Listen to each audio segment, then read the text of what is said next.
Chapter 691. In fact, after leaving Ampere Seal, the Elemental Activation quest had been put on Brando's agenda. Because since entering the Elemental Activation stage, all his experience bars had been locked into gray. Such a state in the Amber Sword meant that players had to unlock the Elemental Activation quest before they could further level up. But that was only one of the reasons. The real reason why he came here was because of the information he got from Lorena. The Stained Frost Forest Labyrinth was extremely famous in Erewhon in the past game, whether it was the labyrinth itself or the famous Winter Dragon in the labyrinth. This dungeon was one of the few legendary dungeons in Erewhon, and the so-called legendary dungeons themselves were dungeons that allowed guild-level teams of hundreds of people to enter. Before the release of the third version, there was only one such dungeon in each civilized area, one, outside of the Black Forest. It represented the highest honor of a team challenge in the earlier era in Brando's memory, so the difficulty of the dungeon was imaginable.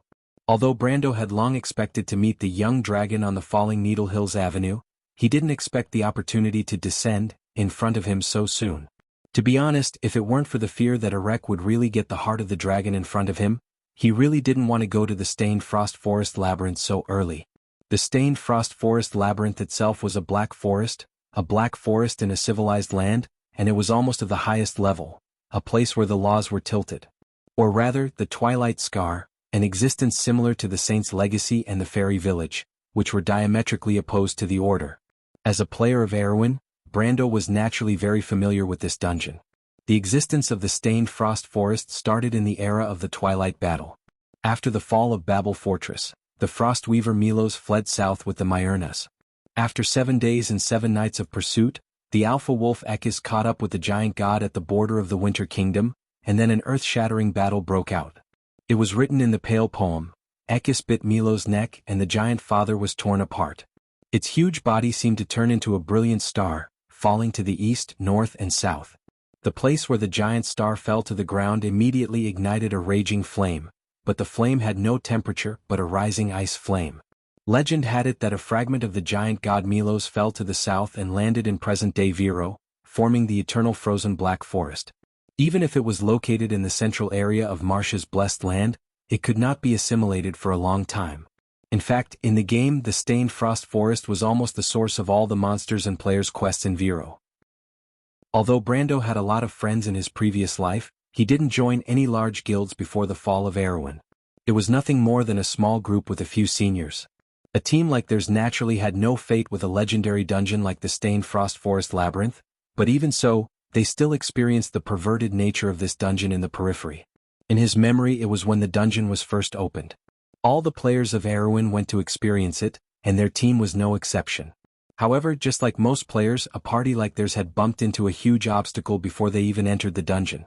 That was the baby dragon. The door god with the bloodline of the Golden Folk.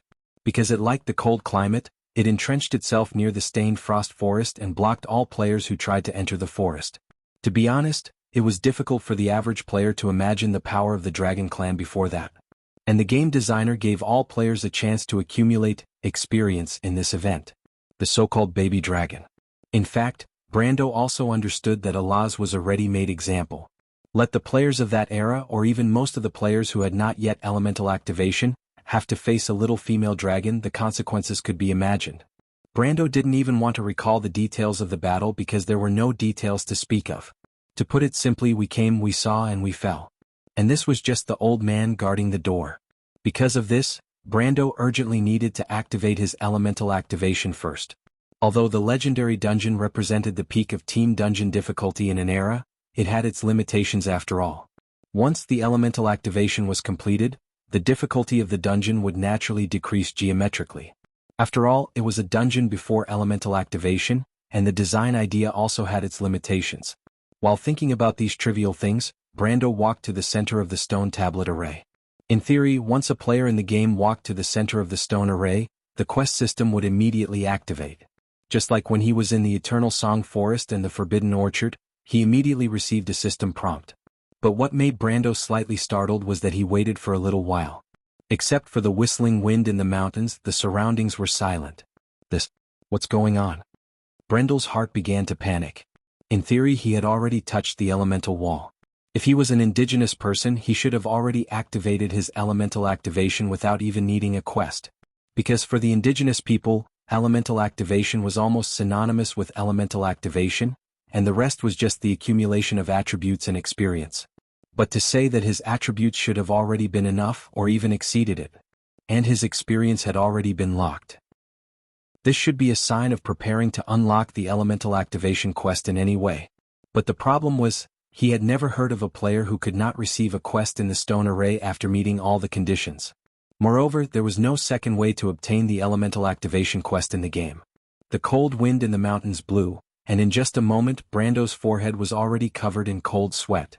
Many possibilities flashed through his mind for a moment, the most terrifying of which was undoubtedly that as a transmigrator, he might not be able to activate his elemental activation at all. At the thought of this, even with Brando's current psychological quality, he could not help but turn a little pale. If he could not activate his elemental activation and continue to level up, his dream of saving this kingdom and setting history on a different path would be nothing more than a bubble. In this world, no matter the situation, strength was first and foremost. But he closed his eyes and took a gentle breath to calm himself down. Although this possibility could not be ruled out, it seemed unlikely. Because if a soul from another world was incompatible with the laws of this world, then he might not have been able to come into contact with any elemental power before. But he already had a part of the elemental power, didn't he? Brando stood there blankly for a moment, then suddenly remembered something. He hurriedly opened his character panel, but all the attributes on the character panel were the same. He frowned and flipped through the pages. Suddenly, his eyes lit up slightly.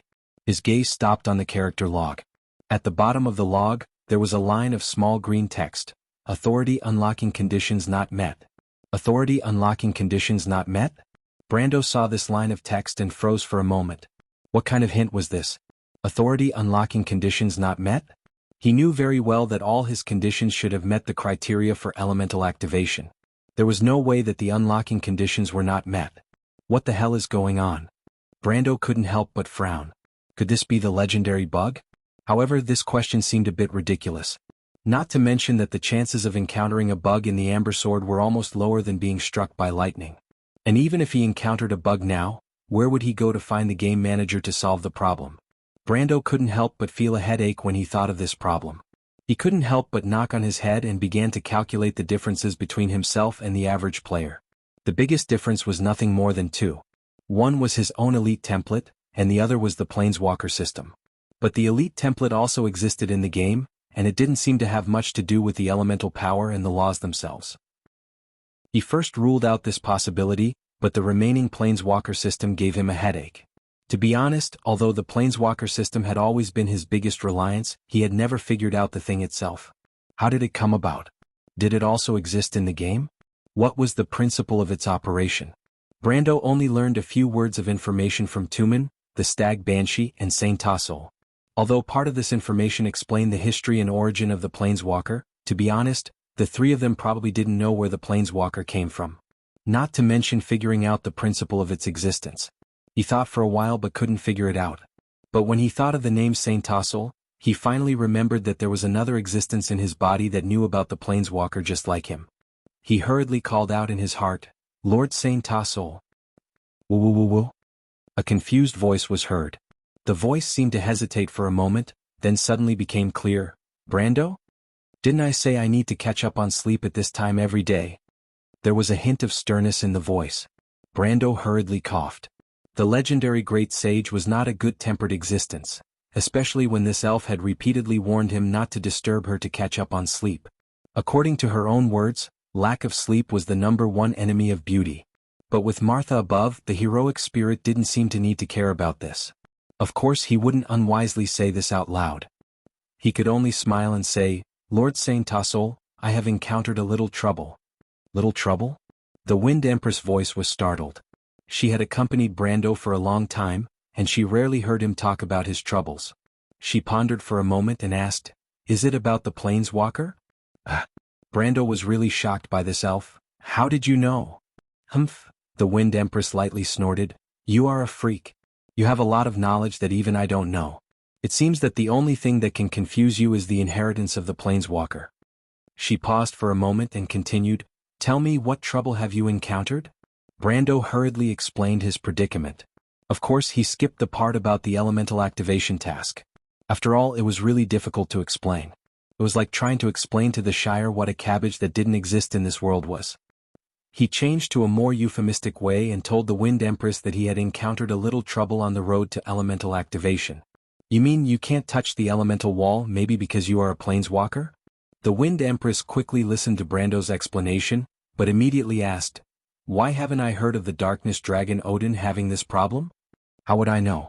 Brando spread his hands helplessly. "Wait." The elf seemed to have caught the center of gravity. "Do you have your own deck?" "This?" Brando thought for a moment and replied seriously, "I think I have one." "Then you're really an idiot." Saint Tassol suddenly asked fiercely, "Brando, you woke me up for such a stupid thing? I thought you were a smart guy." "Wait," Brando reacted at this time. "Wind Empress, what do you mean? You mean if I want to elemental activation I have to have my own deck of cards?" "Nonsense." The Elf Empress used her unique charming voice and concisely ended the discussion with Brando. "To be continued. If you like this work, you are welcome to come to Chidian. Come to vote for me. Your support is my biggest motivation." Chapter 692. Elemental Energy is a Law. If you can't control your own power, how can you reach the realm of elemental energy? To put it simply, you have to be at least an official planeswalker to continue on this path. I was already curious. Brando, you've only been using other people's cards. At best you're an apprentice. How can you reach the level of elemental energy? Saint Tassol looked at him doubtfully. A possibility flashed through Brando's mind. It might be because he had two souls in one body. As one half of Sophie had inherited the legacy of a planeswalker, and the other half of Brando had inherited the bloodline of the Darkness Dragon. The more he thought about it, the more he felt that it was possible. His thick eyebrows couldn't help but raise. "Then what should I do?" he asked. "Lady Saint Tassol. How would I know? I'm not a planeswalker."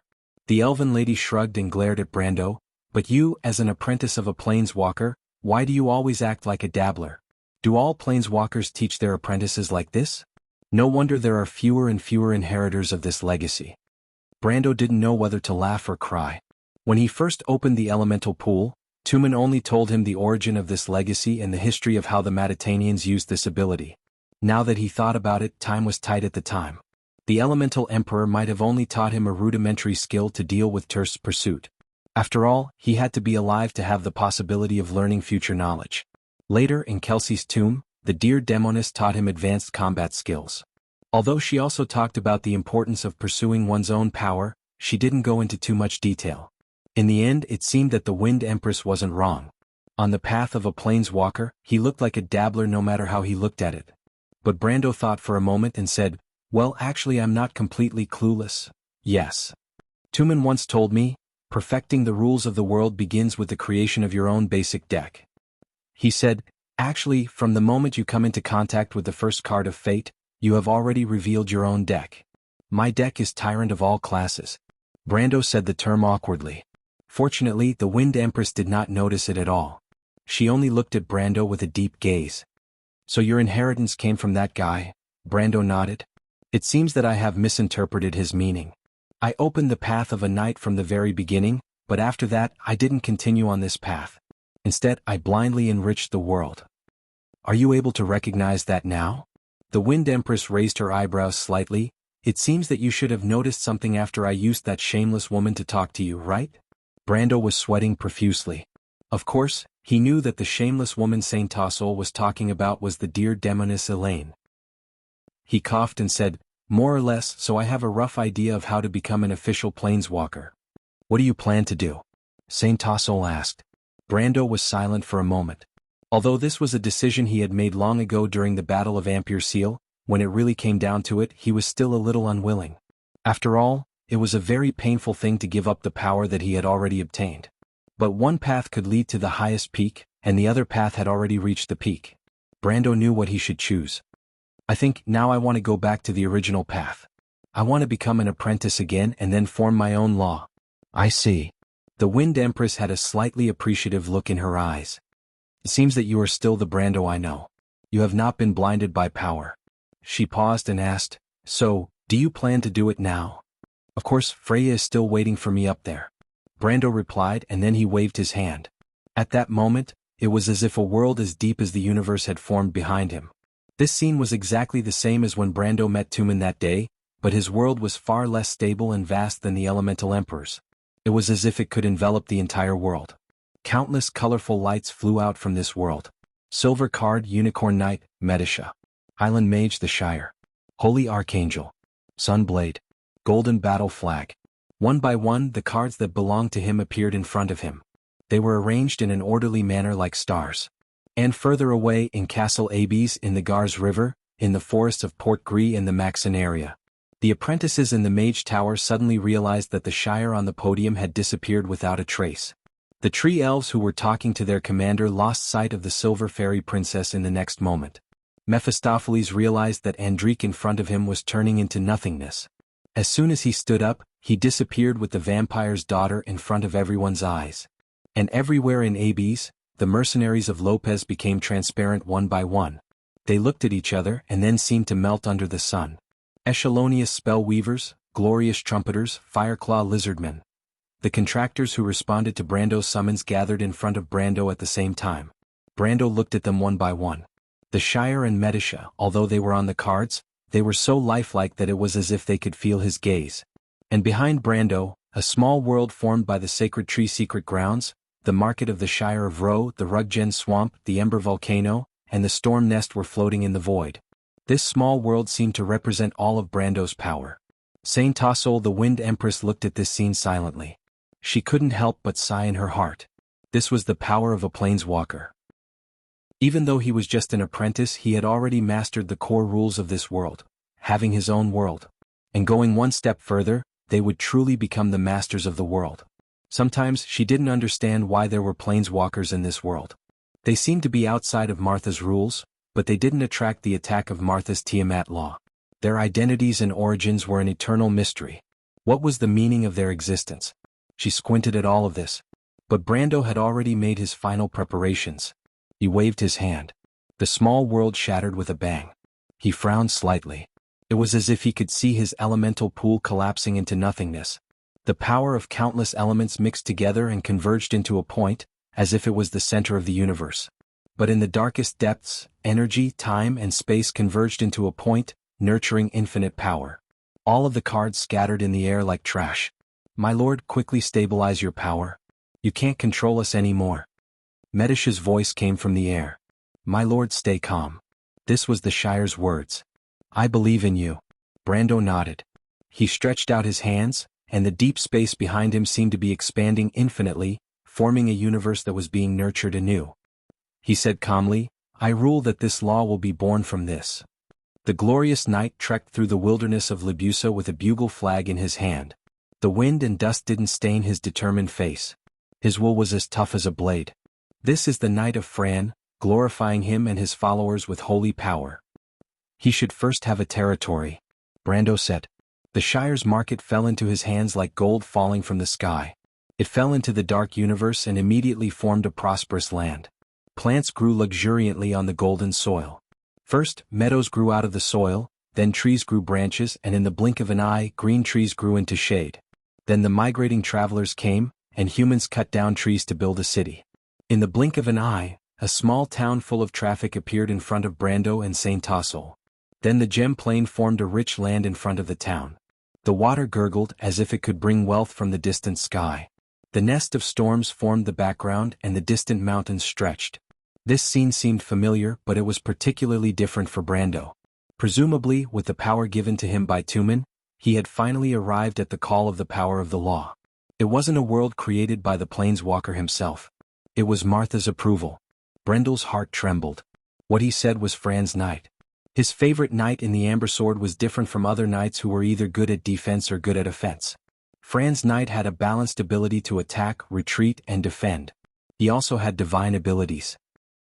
He wasn't as fast as a warrior or as strong as a priest, but he perfectly embodied the profession of knight. Fran's knight shared glory with his followers. He first set the market of the Shire's Shire, the Gem Plain, and the Nest of Storms as the source of the knight's power, and then continued, he should have followers. Followers, this was the core ability of Fran's knight. Fran's knight gained the ability to summon at level 15, allowing him to summon a team of followers on the battlefield. Whenever the Fran's knight leveled up, these followers also leveled up. Fran's knight wasn't good at offense, but as a standard aura and command role, he was very good at teamwork. Brando looked up. A card was then drawn. The Mercenaries of Lopez. But this familiar card completely changed in Brando's eyes. First of all, it became a silver rare grade card, and its attributes were also greatly changed. Other than the familiar pattern, even the name had been completely changed. White City Vanguard Eversong I win 5, spell instant, pay 20 mana, knight. The Fran's knight issued a call and placed a team of 12 Mercenaries of Lopez into the field. Maintain the Mercenaries of Lopez, white derivative equivalent to Fran's knight level -10, will be maintained until the next day's reset.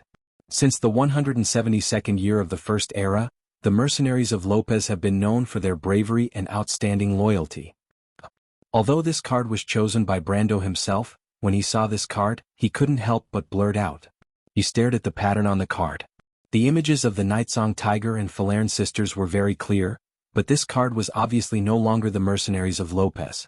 What's going on? Brando never dreamed that a card that originally belonged to the City-States Alliance would inexplicably be added to Eversong. Moreover, the cost was greatly reduced, but it became a summoning magic card. He was slightly startled, and at the same time, he suddenly heard Saint Tassol's voice in his heart. At that moment, Brando also felt the fluctuation of energy at the same time. Both of them raised their heads at the same time. A 7-colored light suddenly shook in front of Brando, and a light door opened from it. This scene was familiar. Brando was about to call out that name, but a man in a silver robe had already walked out from behind the door. I said we will meet again. When you officially become a planeswalker. Brando. Tumen. Before Brando could even open his mouth, the Wind Empress had already called out. P.S. The 7th day. A champion who updates 10,000 times a day. Also, continue to ask for attention on Weibo. Asking for fans. Eternal Flame FF. This is my Weibo ID. I recommend Fathead Fish's book. The last time I called him Dumbhead Fish, he was not satisfied. Okay, actually this guy's real name is Yong Tai 6 Britannia. No, it's Silver Ash Frost. Actually, it's almost the same, anyway it's the same Chinibyu. The title of the book is Heart Hunting King's Power. It complements the author's ID. Book number 2268766. His introduction was too poorly written, so I decided to help him write a new one. This book tells the story of a Marxist materialist and a group of capitalist mages fighting a battle of wits and courage. Okay, that's Kyuso. Those who like psionic war mages can read this book. To be continued. If you like this work, you are welcome to come to Chidien. Come to vote for me. Your support is my biggest motivation. Chapter 693. Before Brando could stop her, Saint Tassol the Wind Empress had already left the ring on his hand. It was as if a shadow had materialized beside him. As soon as she landed on the ground, she stared at the young man with black hair and red eyes who walked out from behind the door of light. She called out his name with certainty. Tumen. Tumen paused. Saint Tassol? The young man in a silver robe's red eyes suddenly lit up. Heroic spirit? The Moon Legacy? You also chose this little guy. It seems that my taste is not bad. Saint Tassol's slender brows furrowed slightly. She stared at the figure in front of her suspiciously. Tumen, you're not dead? Tumen smiled and spread his hands. My student, 1,000 years have passed. When we meet again after 1,000 years, is this still the first thing you care about? Brando stood aside and watched this scene. Historically, Tumen was a follower of the Darkness Dragon and had a relationship with the Four Sages. But according to historical records, Saint Tassol was indeed his student. Before the War of the Holy Saints, Tumen had taught the secrets of magic to all intelligent creatures and left precious knowledge like the sacred pattern. Seriously speaking, Gretel, Saint Tassol, and Fanzan of the Four Sages had a teacher-student relationship with Tumen. But Saint Tassol did not recognize this teacher. She looked at him coldly. In my opinion, this is not boring at all. Tumen, we worked so hard 1,000 years ago to achieve everything. I don't want to start all over again. Tumen smiled indifferently. My student, for 1,000 years, Gretel built the Cruz Empire on the Great Plains. How is his holy cathedral of fire today? What is the difference between the Cruz people today and the Erewhon people of the past? You built the holy cathedral of the Wind Empress, but your subordinates turned around and betrayed you. Where are the once glorious mist elves today? Among all of you, I admire Fanzan the most. But how many people still adhere to his doctrine today? The glory of White City is long gone. Your descendants are now killing each other for superficial interests. Compared to that dark age, today's world is nothing. Everyone has a dark side in their hearts. Gretel and I didn't build these kingdoms to make them last forever. What you can foresee, we've foreseen as well. Gretel's face sank slightly. Everyone has a dark side to them. It's just that you've also discovered that there needs to be a centralized country on this land in order to solve some problems. Back then, when you split it into 4, it doesn't seem like a wise choice. Tumen did not show any anger in the face of the Wind Empress' rebuke. He only replied softly. If you don't try, there won't be any results, Tumen. Tumen raised his eyebrows and asked, then what was the answer you got? Your soul is still lingering on a ring, lingering bitterly. What? History has already moved forward. Why are you still standing where you are? Saint Tossol choked and fell silent. Is he the one you chose, Saint Tossol? But Tumen did not seem to intend to continue forcing her. Instead, he turned to look at Brando and asked, isn't he also the one you chose? The Wind Empress replied snappily. Her angry look made Brando very curious. He had only seen this great sage's confident and strong side. He had never seen her act like a child. Not only that, Saint Tossol quickly recovered and snorted coldly, your old boss, the Darkness Dragon Odin, and Kelsey also took a fancy to him. This little guy is not simple. Gretel's Scepter of Fire seems to have decided to choose him as its master. Before the great era comes, heroes are born. This is not strange. Only after experiencing an era can one see the future clearly. Tumen replied. You think too highly of him. The elf's expression was slightly sunken. I don't have as many complicated thoughts as you. I just want to find a successor. Tumen glanced at her and smiled but did not say anything. However, he did not intend to expose her.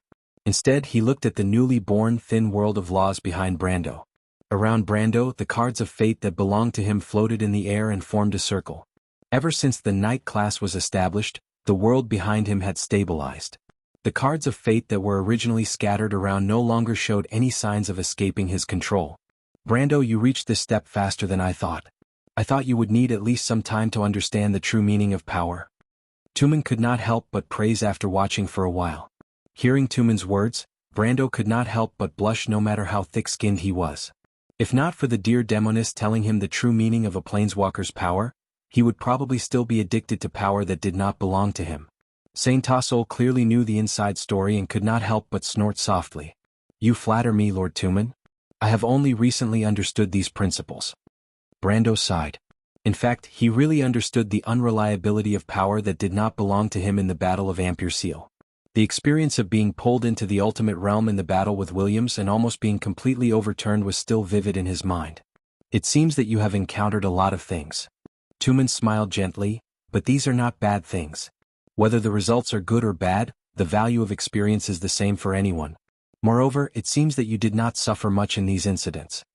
This is really just a fluke, Brendel thought to himself sadly. However, these were not his main concerns now. He was most concerned about the issue of the Planeswalker class change. After all, this was related to whether he could activate his elemental powers. He pondered for a moment and asked, Lord Tumen, are you here to reorganize my cards? More or less. Tumen nodded. You should now understand that the blueprint of the deck I set for you that day was only based on the understanding of your own world. But after all, it is not your own law. If you want to become a true Planeswalker, you must turn what I gave you into knowledge that truly belongs to you. Just like these cards? Brando looked at the White City Vanguard in the deck and said, Exactly. Tumen praised. Then what should I do next? He asked again. Don't you already have an idea in mind? You just have to follow your own ideas and do it. I am only here to tell you some of the laws that a true Planeswalker must abide by when you become an official Planeswalker. Tumen replied, As an apprentice, because he uses the power of others, the laws are far looser on him, but he will never be able to reach the ultimate realm. And once you become an official Planeswalker, you will soon understand the true meaning of this inheritance. The true meaning of a Planeswalker. Brando looked up.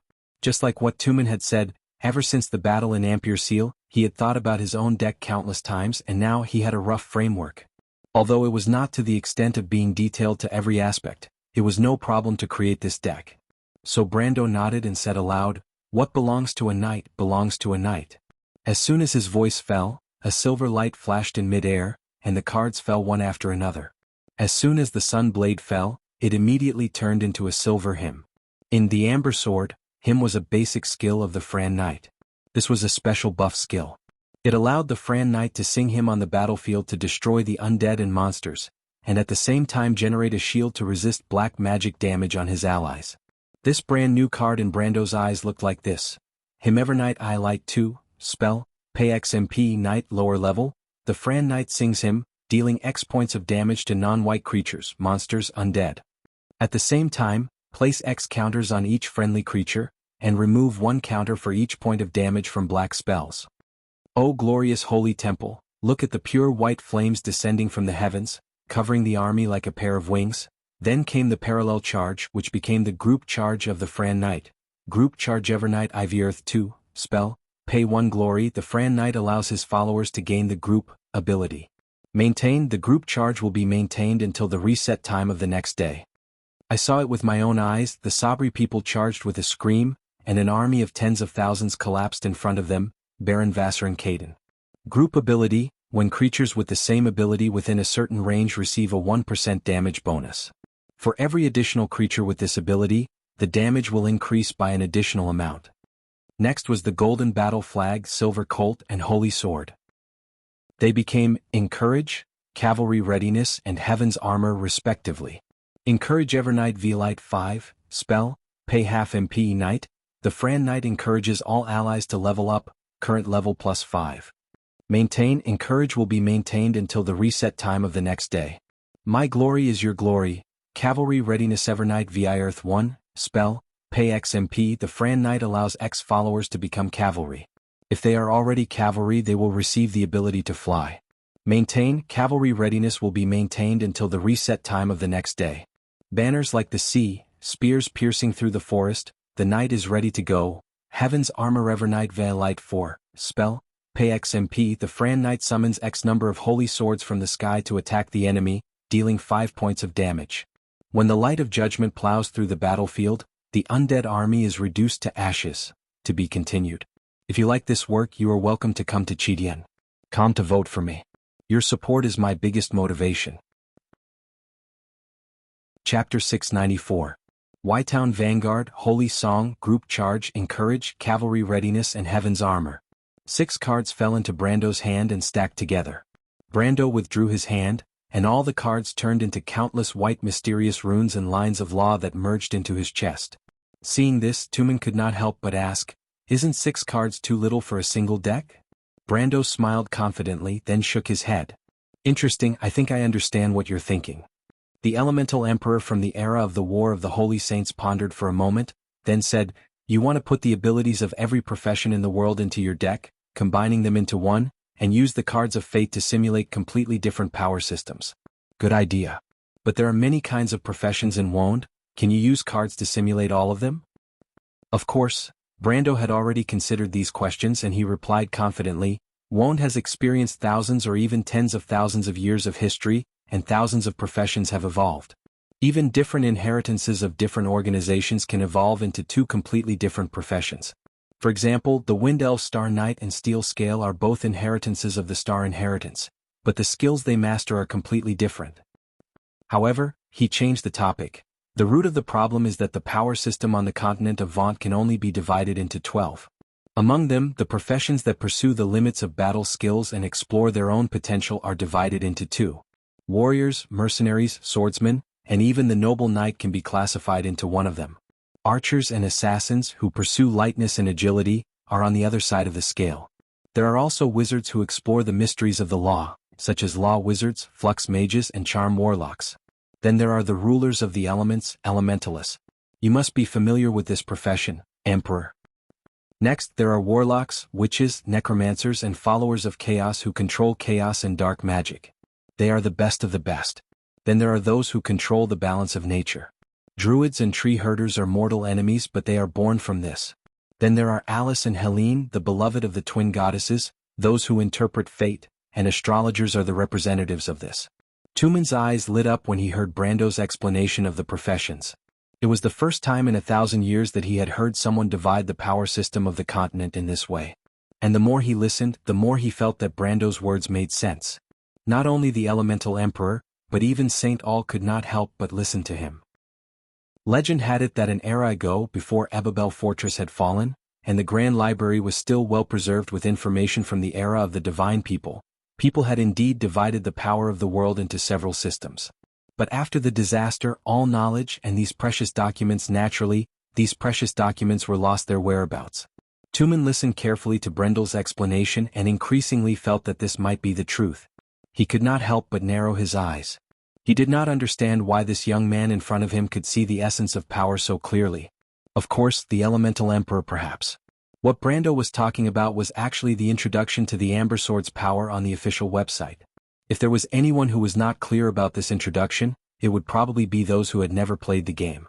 Brando continued, however, in addition to the power of nature and the law, as well as the magic of chaos, the law of Tiamat also promises the power of holiness to the world. The secular Hilmer divine system holds the power of creation. The priests of the Holy Cathedral of Fire and the priests of the Holy Cathedral of Wind worship this divine system, so they hold the power of healing. The arrogant Inca divine system controls the sword of destruction. Lightning and holy flames are their authority. The Knight of the Holy Cathedral believes in arbitration and judgment. After that is the power of the mind. The power of the mind is born in the spirit, language and sound. Bards and psionic warlocks are rare, but they are not legends. In addition, the magical technology that extends from the power of magic has brought alchemists and mechanics. There is also a more special power system. Brando suddenly said. Before Tumen could speak, the Wind Empress could not help but let out a curious sound. But then she seemed to feel a little embarrassed and could not help but snort coldly. Brando had been with this elf lady for a long time. How could he not understand what she was thinking? He quickly explained, this power system is special, not that it is weak. It should be said that it has existed before or it only exists in fantasy. What class? Saint Tassel finally could not help but say, damn you Brando, don't keep me guessing. That's because you are too anxious, Lady Wind Empress? Brando was about to say this, but the former glared at him. He could only reply helplessly, actually I don't know, I just heard about it. Heard about it? The Wind Empress stared at him suspiciously. Yes. Brando nodded, but he knew that it was not just hearsay. It was that he could not explain the existence of this class for the time being. The Interpreter of the Slate, a gift from the era of the gods. A class that players could never touch in this era, how could he explain it? The elf lady seemed to trust Brando. She looked at him silently and finally nodded. In other words, the power system of the entire Wand world is divided into these 12? In fact, it should be 11. Although swordsmen and archers look very different in the army, there is no difference in the nature of their power. Saint Tassel was very knowledgeable, and her words immediately made Tumen nod. Brando also nodded. You can say that. In short, although there are thousands of classes in the world of Wand. But in the end, it is only formed by the intertwining of these 12 power systems. For example, the Rangers of the Ring of Sky and the Ring of Raptors are actually just warriors who master archers and the path of nature at the same time. But time is fair to everyone. Most people who take care of multiple power systems are often not as far as those who pursue one path. Of course, there are a few of them who are outstanding. Brendel explained, and if I want to perfect my deck, all I need to do is to pick a few classes that I need, and those that are representative of them will be enough. For example, the Knight of Farron or the Silver Wizard of Buga. After listening, Tumen frowned and thought for a moment, then sighed, well said. Although there may be some omissions in the details, it is basically like that. Whether it is the gold or silver folk or the black iron folk, in fact they are just operating under these power systems. But even so, have you ever thought that there is another problem? He looked at Brando and became serious. Although your deck can include all the power systems and turn them into one, have you ever considered that because of the restrictions of the law of existence on switching decks, in fact, you can only use one or two of them at any time? And the power of a planeswalker is of a higher level than these power systems. Don't you think it is too wasteful to waste it on simulating these low-end power systems? Secondly, because most of your cards are spells, it is easy to be countered. And this is one of the biggest taboos that planeswalkers pursue. Tumen was worthy of being a long-established and experienced planeswalker. With just a little thought, he saw the fatal weakness of Brando's deck, at least in his opinion. Because for any planeswalker, their lifelong pursuit was a perfect cycle of cards. So the more restrained the deck was, the less significance it had in their eyes. The ultimate system was the first lesson that a planeswalker apprentice had to learn. But after hearing Tumen's words, Brando gently shook his head. No, Lord Tumen, I don't think so. Planeswalkers pursue the ultimate and perfection, But in thousands of years, has anyone succeeded? This. Tumen was stunned. He could not help but look up at the gloomy sky of the Greyhill Mountains. The history under the sky had been repeated for thousands of years. But history was like a cycle, and no one had ever broken through the final result. Had a planeswalker ever succeeded? Of course not, otherwise why would they spend their lives searching? Brando smiled. I have experienced a battle before. He remembered the battle with Williams, and that last thrilling moment would forever be engraved in his heart. He replied, the experience of this battle made me understand that no matter how perfect the cycle is, it is impossible to face all situations. So, I think that perfection is only a relative state, he said with assurance. How to achieve a more perfect state in a battle compared to the enemy? Actually, we are all wrong because the answer is very simple. We just need to become stronger than him. In order to achieve this goal, all power can be borrowed. As long as the advantage is focused on one moment, all tricks will vanish. Tumen looked at Brando. This elemental emperor from the era of the War of the Holy Saints took a deep breath. I know a few old friends who have the same idea as you. They pursue extreme violence. As long as the enemy is destroyed, everything is meaningless. But they failed. Do you know why? Because there is always a taller mountain, and there will always be someone stronger than him. The so-called concept of being the strongest is just an ideal. Brando blurted out without thinking. You know? Tumen was slightly startled and looked at the young man curiously. Yes. Brando smiled, but I am different from them. Because I also know that one person can never be stronger than a team. He enunciated each and every word clearly. A single person can never be stronger than a team. After a certain period of time, this sentence was repeatedly mentioned in his memory. That distinct and amiable face, with its hands on its waist and its long black hair draped over its shoulders, also spoke to them word by word. Always remember, one person can never be stronger than a team. This is a game of division of labor and cooperation. I do not welcome individual heroism. Especially you, Sophie. Thinking of this, Brando could not help but smile slightly. But in front of him, Tumen was already deeply frowning. He suddenly thought of something and raised his head in shock. Wait, that guy Kelsey? Are you thinking of doing this? Brando looked at the Elemental Emperor's expression and knew that he had completely understood. He nodded and replied, Yes, Emperor. In fact, before this trip I had already decided. When I received Sir Kelsey's inheritance, the most precious inheritance I received was not his cards, but his knowledge. Tumen let out a long breath. Planeswalkers each had their own characteristics. But when it came to Kelsey's specialty, it was not his black and white, the endless paradise of adversity. It was the theory he created in the last moments of his life. Planeswalker creatures. To be continued. If you like this work, you are welcome to come to Chidian. Come to vote for me. Your support is my biggest motivation. Chapter 695. The deer-bodied demoness Helene and the pendulum golem. In fact, their appearance had piqued Brando's curiosity. After the battle in the underground tomb, he finally found out that the summoned creatures of cards could also use cards. Helene had said that she and the pendulum golem had only used Kelsey's cards in a simulated environment. But at least this proved that the great planeswalker must have had similar ideas when he was alive. And this was indeed the case. Kelsey had left behind some records. In his later years he had this idea to establish a new law on the creature cards. If a planeswalker could summon all creatures, why couldn't a planeswalker summon other planeswalkers? This was undoubtedly a bold idea that bordered on genius. It was not an exaggeration to say that this idea was bold and imaginative.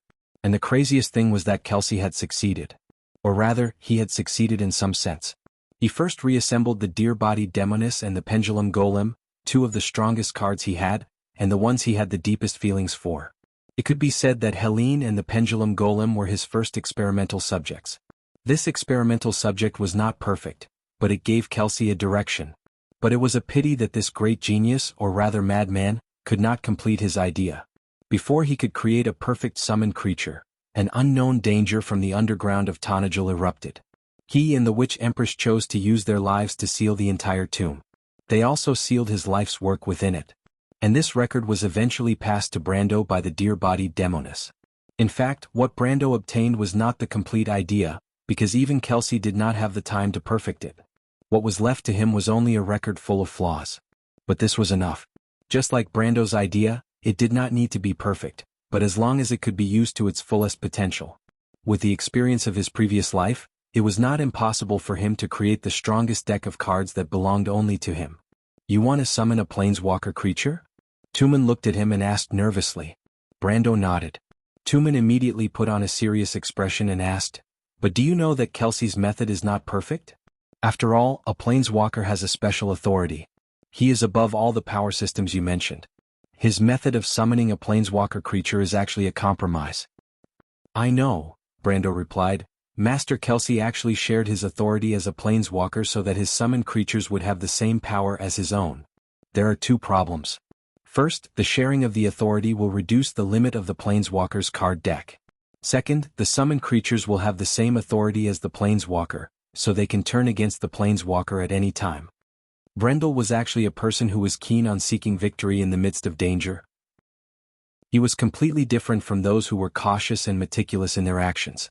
That was why Senpai paid the most attention to him when he was in the Amber Sword. It's the result of a person's idea. He's. The most important thing is to know your enemy as well as yourself. Therefore he didn't need Tumen to say anything. He had already investigated all the consequences. Apart from that, he continued, the authority of a planeswalker can't be shared infinitely. With Kelsey's, he can only share 4 additional authorities. With Mai's I can only have 2 at most. So you understand that. Tumen fell silent. Brando's card deck's capacity was a problem that all planeswalkers had to face. Unlike apprentices who could use other people's card decks without any scruples, every card in a planeswalker's hand was the embodiment of his own law and the construction of the world. Therefore he had to reserve a certain amount of power for each card to maintain. This relationship was generally proportional to the size of the elemental pool. It was usually 10-1, but there was no lack of smaller or larger pools. Tumen thought for a moment and said, Kelsey is almost at the peak of planeswalkers. His power can be said to be on par with mine. Above that would be Lord Odin's level.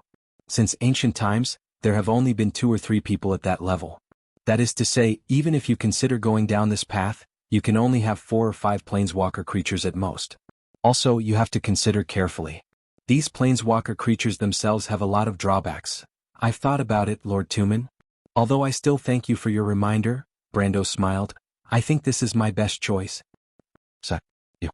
The Elemental Emperor couldn't help but shake his head. He couldn't help but glance at the Saint-Tassol who had been watching the show coldly and said, this is also your precious student. Aren't you going to persuade him? The Wind Empress spread her hands, this is your planeswalker's business. Besides, I believe in this little guy. Nothing he has done so far has been wrong. Can you believe this? This in itself is a miracle. Tumen was slightly stunned and couldn't help but fall silent for a moment. Then he raised his head and asked, you've thought it through? Then what do you plan to do? Leave it to me, Brando was confident. He had been thinking about this moment since he left the catacombs. After going through the Battle of Ampere Seal, he saw his own thoughts clearly.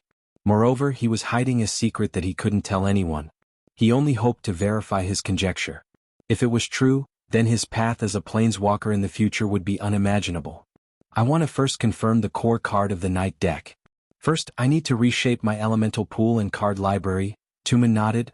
Very good. Unknown laws are dangerous for anyone. It's a good thing to do things steadily. Then I'll watch from here. You can start. Brando nodded and then drew a card from the air. The pattern on the card was so familiar. Under the curtain of stars, a female knight holding a spear and her unicorn were walking through the forest together. This quiet scene seemed to tell a story from 1,000 years ago to the present day. The Medisha in the picture was the same as when they first met in the Eternal Song Forest. Medisha, have you thought it through? Brando asked. This may not be a good thing for you. It may take away your eternal life. The girl's voice smiled slightly as if it came from the void. My lord, Medisha has already said that it is my honor to be able to follow my lord. Besides, my lord, have you forgotten that Medisha's eternal life is built on your cards? Brando understood. He was slightly moved. Most planeswalkers would more or less consider the backlash of summoning creatures when they gave away their authority. But he was sure that Medisha would never do anything to harm him. He stretched out his hand and pointed at the card. According to the method recorded by Kelsey, he extended his law onto the card. Tumen and Saint-Tassol who were present saw that at that moment, the dazzling silver line of law extended from Brando's body and then wrapped around the Unicorn Knight's card. The silver line of law was even more stable than Brando's spatial law. It vibrated slightly in the stone circle. For a moment, the entire spatial law seemed to resonate with it as if bowing down to this supreme law. However, after a moment, a dark golden card slid out from the wrapping of the line of law and fell into Brando's hand. Fran Knight Eternal Song I Light 30, Creature. Fran Knight, Silver Elf, Level 1. When the Fran Knight enters the field, it has 60 MP ability, Planeswalker. Tap, restores 10 MP Maintain. The Fran Knight is a permanent object on the field. Her loyalty is like the straightest sword. She would rather be broken than bent. Planeswalker ability. A summoned creature with the Planeswalker ability can use the cards of fate from its summoner's elemental pool like a real Planeswalker. It can gain experience and use equipment like normal. But once a summoned creature with the Planeswalker ability runs out of MP or life, it will be completely destroyed. Time seemed to flow quietly for a few seconds. Tumen, Brando, and Saint Tassol just looked at the dark golden card. After a long while, the Elemental Emperor from the era of the War of the Holy Saints could not help but sigh. Although I don't support you doing this, I have to admit that Kelsey is really a genius. In the world of exploring the power of law, I am far inferior to him. This card has already rewritten the history of Planeswalkers. Tumen's eyes revealed an expression as if he was looking at a piece of art. He even looked a little obsessed. But after a while, Tumen could not help but shake his head. But this kind of law may not be the best for you, Brando. Do you understand? Because you may have to work 1,000 times harder than others. You and I have both forgotten one thing. He continued to add, although they are Planeswalker creatures, the land cards and elemental pools they use are still your own. If you have 4 Planeswalker creatures, then the ratio of land cards in your deck will probably drag down the combat power of your entire deck. The Elemental Emperor raised his head as if wanting to comfort Brando, but he immediately found that the young man he had always admired was just standing there in a daze. Brando? It was not just Tumen. Even Saint Tassol at the side noticed the abnormality. They saw that a bright flame seemed to light up in Brando's eyes, and a strange smile appeared on his face. Soon, the latter raised his head a little stiffly like a puppet. He glanced at Saint Tassol, then at Tumen, and then said dryly, "You guys better look at this thing." "What?" "My elemental pool." Brando faced Tumen and the Wind Empress and suddenly closed his eyes. His left hand and right hand overlapped, and the power of magic and elemental immediately began to gather in his magic triangle area. In just a moment, the Elemental Emperor's eyes widened. This is impossible. Won's history was long and complicated. In the long river of history, there were very few people who could be called Elemental Emperors. Tumen was one of the best. His talent as an elementalist was unprecedented. Later folklore said that when he opened his elemental pool, the astrologers at that time announced the birth of a future Elemental Emperor. This was because Tumen was probably the only one in Wond who had just opened his elemental pool and the capacity of all elements reached 100 slots. However, even Tumen himself had never seen or heard of such a possibility. He had never even considered the possibility of such a thing happening. 2 elemental pools. Brando had 2 elemental pools. At that moment, Tumen and Saint Tassol almost thought that there was something wrong with their eyes. They made an action that was extremely unbefitting of their status at the same time, and subconsciously rubbed their eyes. However, they immediately noticed that the other party was doing the same thing and realized that there was a problem. This was actually true. There was actually someone who had 2 elemental pools at the same time. Tumen looked at Brando, and finally could not maintain his usual calm and composure. He could not help but grab Brando's shoulder. Of course, his subconscious action only allowed his hand to pass through Brando's body like a shadow. This Elemental Emperor from the era of the War of the Holy Saints grabbed empty air, and then remembered that he was just an image. But this did not calm his shock. He could not help but ask in astonishment, "Brando, what is going on?" Brando looked at the 2 people in front of him with some surprise. Of course he knew what was going on. Finally, after a long wait, after officially crossing that invisible barrier and officially becoming a planeswalker, he, as the other half of Sophie's soul, finally had his own elemental pool. And it was far more than just this time. He found that his 2 souls had the same authority in the power system of planeswalkers. What did this mean? Brando almost laughed wildly in his heart. As expected, he had guessed correctly. He could separate 2 times more authority than a normal person. P.S. Today's 3 chapters involve a lot of settings. I spent a lot of time describing them to make the settings seem reasonable. That's why I dragged it out so late, equals. I feel that even writing 30,000 words a day is not so tiring. It's too mentally exhausting. I'm really tired. I hope everyone can support me more. In addition, this is the 9th day. I'll update 10,000 times a day. I'll update another day tomorrow. I've almost made up for the debt from last month, so I may start another chapter tomorrow. Everyone please support me. Go to hell, the strong baboon. To be continued. If you like this work, you are welcome to come to Jianghu to vote for me. Your support is my biggest motivation. Chapter 696. What did double the authority mean? It meant that at his peak he could even summon 8 or more planeswalker creatures to fight for him. Each of these planeswalker creatures was like him. They could level up, equip powerful magic items, and even use cards of fate. Therefore, one could imagine, with the support of the double elemental pool, after each round of card grabs, how spectacular would it be if 9 planeswalkers at their peak attacked at the same time. In the face of such a huge advantage, the flaws in the eyes of ordinary planeswalkers, and the flaws that Tumen was worried about, were long gone. Thinking of this, Brando couldn't help but tremble a little as he closed his eyes. If it was said that he was a little hesitant before he officially chose this path, but at this moment, after truly confirming his thoughts, he finally understood that a planeswalker's path that belonged only to him had been engraved in the history of this world. This was the true path to perfection and the limit. It was unique and could not be replicated. In the eyes of others, it was as difficult as ascending to the heavens, but in Brando's eyes, it was so fitting for him. Double elemental pool, double authority, and even this set of cards to him only needed to consider a large amount of equipment, experience, and the capacity of the elemental pool. As a veteran warrior who had been reborn, Brando happened to be the part that he was best at. Because Brando could be sure that in this world, except for the gods and the pale poem that recorded everything, there was probably no one who knew more secrets than him. Whether it was the past, the future, or the present. But all of this to Brando was not some kind of luck or coincidence, because no one knew him better than himself. Before he embarked on this path, even the moment when Brando received Kelsey's manuscript, he knew that this was the path that was most suitable for him. And now, every single detail confirmed his thoughts. After he closed his eyes for a moment, he opened them again. The mountains reflected in his eyes, and at that moment, the undulating mountain range gave him some kind of illusion, as if the whole world was under his feet. This was the power that belonged only to planeswalkers, using everything as a blade and the world as a battlefield. Brando let out a long breath as if to express this feeling from his heart. He slowly let go of his hands, and the power of the elements also collapsed in his palms. At that moment, Tumen and Saint Tassol looked at this scene with some regret. The 2 elemental emperors and the king of sages from the era of the War of the Holy Saints seemed to be in a trance, as if a miracle was disappearing from their vision and no longer. It was indeed a miracle.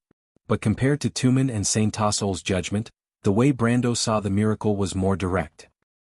The 2 elemental pools on his left and right were like 2 trembling light in the air, clearly showing him the complete data: frowny face fire, 2020, wind, 2020 earth, 2020, water, 2020, light, 40/40, dark, 10, nature, fire 60/60ths, wind, 60/60, 60/60, 60, 60/60, dark, 1n, nature, 60/60. There were 2 elemental pools, one big and one small. The smaller one obviously belonged to Brando's soul. After all the elements were initialized, the natural elemental pool was still 0. This could only mean that Brando himself was not fated with the druid's power system. However, after being bestowed by Martha, his affinity with the light element was still far ahead, even more than double that of the other elements. And the other one was even more outrageous. As an initial elemental pool, the capacity of all attributes was as high as 60. The dark elemental pool was so high that it was impossible to look at it directly. Although this capacity was far less than that of the elemental emperor Tumen back then, it was still an unimaginable number compared to those who had a certain amount of elementalist talent, or those who were recommended to study at St. Tassol's Talim Elemental Academy or Atlanta's Howling Hall. In fact, Brando himself could not believe that half of Sophie's soul would have such a strong elemental affinity. "Look at your deck," Tumen suddenly shouted. Brando actually realized the same problem. He opened the panel, and 2 sets of numbers immediately dazzled his eyes. 6, 10, 13, 20, 2 elemental pools meant that there were 2 separate card pools. Although he had expected this, Brando still felt a little suffocated when he saw this scene. He silently looked at the panel, then looked up at Tumen. Although he did not speak, the meaning in his eyes was self-evident. 2 decks. Tumen sucked in a breath of cold air. He was about to lose his mind. Brando nodded. "In the name of Martha." It seemed like a short while or a long time had passed. For a moment, the strange scene on the platform made it difficult for the three of them to realize the passage of time. The roaring mountain wind between the mountains seemed to be an annotation of this moment. After what seemed like a century, Saint Tassol seemed to have finally recovered from the previous shock. Brando. Odin really has good taste. What is going on? But before Brando could answer this question, Tumen interrupted them. The young man stared at Brando with his blood-red eyes and asked, Brando, did you expect this? Brando was slightly startled. He did not expect the Elemental Emperor to be so sharp as to notice this. He hesitated. This was one of his biggest secrets. If he could, he would rather keep it a secret. But in the next moment he changed his mind and nodded slightly. Yes, but I don't know how to explain it, Lord Tumen. Then there's no need to explain, Tumen replied solemnly. He looked at Brando seriously and sighed. Perhaps one day you will become a legend among planeswalkers, Brando. Brendel sucked in a breath of air. The reason why he said this was to not lose the other party's trust. After all, his planeswalker legacy was inherited from this elemental emperor. Moreover, the other party's heroic soul might have already become one of the stars in the sky above Wond. He did not have to worry about the other party seeing through anything. And Tumen did not disappoint him. The elemental emperor paused for a moment and continued to ask, So, you have now determined your path. How are you going to choose the cards in your hand? Brando knew that this was the main event. The card library's capacity was 4, 10, and 12, 20. The former represented the maximum limit of his card library. The latter represented the number of cards he could temporarily possess and did not need to add to his card library. After entering the domain of official planeswalkers, because of the clear boundaries of the laws, planeswalkers could no longer walk around with cards that belonged to others as they could when they were apprentices. After all, cards that came from different laws would inevitably conflict with the planeswalker's own laws. Once this conflict exceeded a certain limit, there would be a serious backlash. The consequences of the backlash would be the destruction of the cards. In the worst case, the planeswalker would be implicated and even completely destroy the planeswalker's own laws. This kind of incident had happened before in history. The moment Brando officially advanced into a planeswalker, his mind seemed to automatically have memories of this knowledge. However, he had already considered these problems and replied without hesitation, I've already thought about it. But before that, I plan to instantiate the second authority. The second authority? Tumen raised his head and looked at Brando's cards and asked, This time, which one of the 12 power systems are you going to choose? This time I plan to appoint people by favoritism. Brando smiled and raised his head. His gaze swept to another card in the air and asked, The Shire, are you ready? I'm ready to level up at any time, my lord. The Shire's voice was full of confidence in him as usual. I'm afraid you won't level up, but you'll have to go back to zero first. From now on, you can't die and come back to life, live and die again. Have you thought about it? Brando became serious. Don't say it like dying and coming back to life. Living and dying seems to be a very happy thing, my lord. The Shire's voice could not help but complain. Besides, to be able to leave the category of cards and be more like a normal person, this is already a great favor for this humble one. Then I understand. Brando nodded. This time is the opposite of the last time. I'll start with you as the core to instantiate this set of cards. As he spoke, he stretched out his hand and pointed it forward. I rule this law will be born from this. The white holy tower flashed in the clouds, and the mage holding the long scroll walked on the holy ladder. The voice echoed on the platform. The holy tree mysteriously fell into his hand as if the clouds were gathering in the air. It fell between the clouds. Immediately, white spires rose. The spires shone brightly under the sun. Then, the white streets, corridors and bridges seemed to materialize from the colorful light. Mages with long scrolls in their hands walked out of the spires, and in the blink of an eye, they used mysterious magic to create a glorious city. In the center of the city, a giant tree rose from the ground. The branches as white as ivory supported the emerald tree crown and shrouded the entire city. Under the city that floated above the clouds, the blue sea formed the background of the entire world. Brando then put in the ember volcano, and the shadow of the mountain suddenly emitted thick smoke at the end of the sky. The two land cards merged into this new world, and the chaotic world immediately stabilized. Only then did Brendel have the time to look at the blue world of the sea and the great plains next to it. Both worlds were suspended in the void like two small sandboxes. Then he said, This is your world, the Shire. Thank you, my lord. The Shire's voice laughed. Brando pointed and replied, I named Medisha's world Faerun, which means the glory of the plains. And your world is called Bianca. This blue sea is the source of your power. It is the symbol of the silver mages, noble, mysterious, elegant, and ever-changing. Silver mages have stood at the peak of the law for thousands of years. Their power comes from the wisdom and the exploration of knowledge that they are proud of. He reached out his hand and the Shire's card was already in his palm.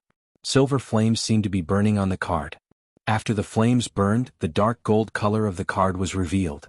Silver-robed Mage Law I Waiter 30, creature. Silver-robed Mage Human, level 1. When the silver-robed mage enters the field, he has 100 mana. Ability, Planeswalker. Tap restores 20 mana. Maintain, the silver-robed mage is a permanent object on the field. The words flowing between the scrolls are the key to opening the door of power. To be continued. If you like this work, you are welcome to come to Chidian. Come to vote for me. Your support is my biggest motivation. Chapter 697. Magic Refraction Law I Water 3, Spells, Pay X Mana, Wizard, target the target spell and make it choose X new targets. After this card is used, shuffle it into the deck. I am in charge of your magic, Obelisk Guard Odu. Ether Dragon Law I Water 25, Creature, Elemental Creature Pseudo-Dragon, level 35. Pay X Mana, Wizard, X must be an integer of 10, place X Ether Dragons into the field. Pay 3 water, move the Ether Dragons out of the battle. Each Ether Dragon has 3 counters, remove 1 counter every 10 minutes, and restore a point of mana for all allies. When all counters are removed, place the Ether Dragons back into the field. Maintain, the Ether Dragons will be maintained until the time of reset. Energy is always switching forms at every moment. Mirror Image Law IV Water 20, Spells, pay 10 XMP Wizard, and choose X Blue, Water, or Cyan Wind, creatures. If you do this, Mirror Image will duplicate the same number of creatures. Maintain, Mirror Image will last for an hour. You are me, I am you. Brendel looked up at the cards in the sky. Energy Loss, Wind Spirit Spiders, and Rune Summoner turned into Mana Refraction, Ether Dragon, and Mirror Image respectively and fell into his hands. Just like what had happened before, all the cards were automatically upgraded to silver level.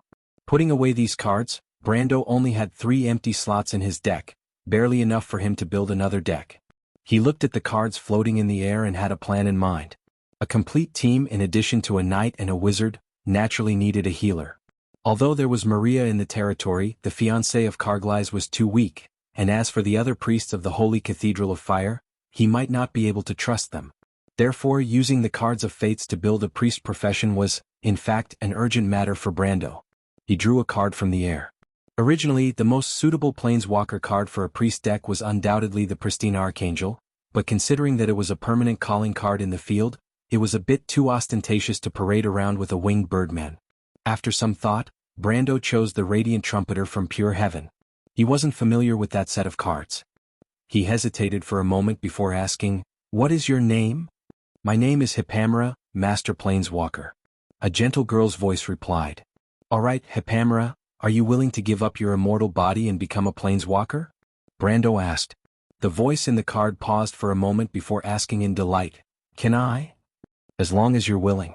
"Of course I'm willing, Sir Planeswalker," Hippamera replied without hesitation. "Very well, accept my law." Brando gently took off the card and pointed at a land card. "I will use the name of Sacred Mountain Paragon to establish a holy kingdom. It will be the birthplace of faith, the source of the sacred flame." The mountains of Anjou then fell to the ground, and a grayish-white wilderness and plateau rose between Belinka and Farlan. Although it was uninhabited, the scenery above the sacred white plateau was magnificent, as if it was filled with a sacred aura. Then the Radiant Trumpeter card slipped from the silver cocoon of the Threads of Law and fell into his palm. Brando looked down and saw that the face of the Radiant Trumpeter card had indeed turned into a quaint dark gold, and the name had also changed to Priestess Himelud. Priestess Himelud was a famous priest-like profession in Atlanta. It was the opposite of the aggressive scepter priests of the Holy Cathedral of Fire. The priestesses who believed in the eldest daughter of the earth goddess Gaia and the tundra goddess Himelud were good at defense. They lived an ascetic life under the sacred mountain, so much so that they were called the shepherdesses of Himelud. And this card was described as follows: Priestess Himelud Belief I Earth 30, creature. Priestess Himelud Human, level 1. When Priestess Himelud entered the field, she had 100 mana, ability Planeswalker. Tap recover 20 mana. Maintain, Priestess Himalud is on the field as a permanent. Persevere in your beliefs, never wavering like a rock, and you will be blessed by the spirit of the mountains, braid Silverfire. Then Brando read, Spirit of the mountains, bless your people. A card fell from the air, and on the card was Enroldo's holy ring. But the silver fire ignited from the card, and in the blink of an eye, it turned into the Song of Blessing. The Song of Blessing was a signature skill that Priestess Himalud learned when she reached level 40 and met the conditions for her first profession change. Simply put, it was group invincibility. This skill essentially changed Priestess Himalud's weak position, and it was from this skill that Priestess Himalud became a legendary priestess. And now, the card in front of Brando was described as follows. Song of Blessing Belief II Light 10, Earth 10, Spell, pay 25x mana and choose X targets to nullify the next attack on them. Maintain, the effect of the Song of Blessing lasts for 10 minutes. The ethereal hymn breaks the long sword, the mountains of Anru, Priestess Himalud, and the Song of Blessing fell into Brando's hands in turn, automatically stacking into a stack. Then white flames ignited, turning into countless mysterious runes that merged into Brando's body. Brando closed his eyes slightly, and the third deck of cards was also formed. And at this moment he had chosen all 19 cards of fate in the two decks.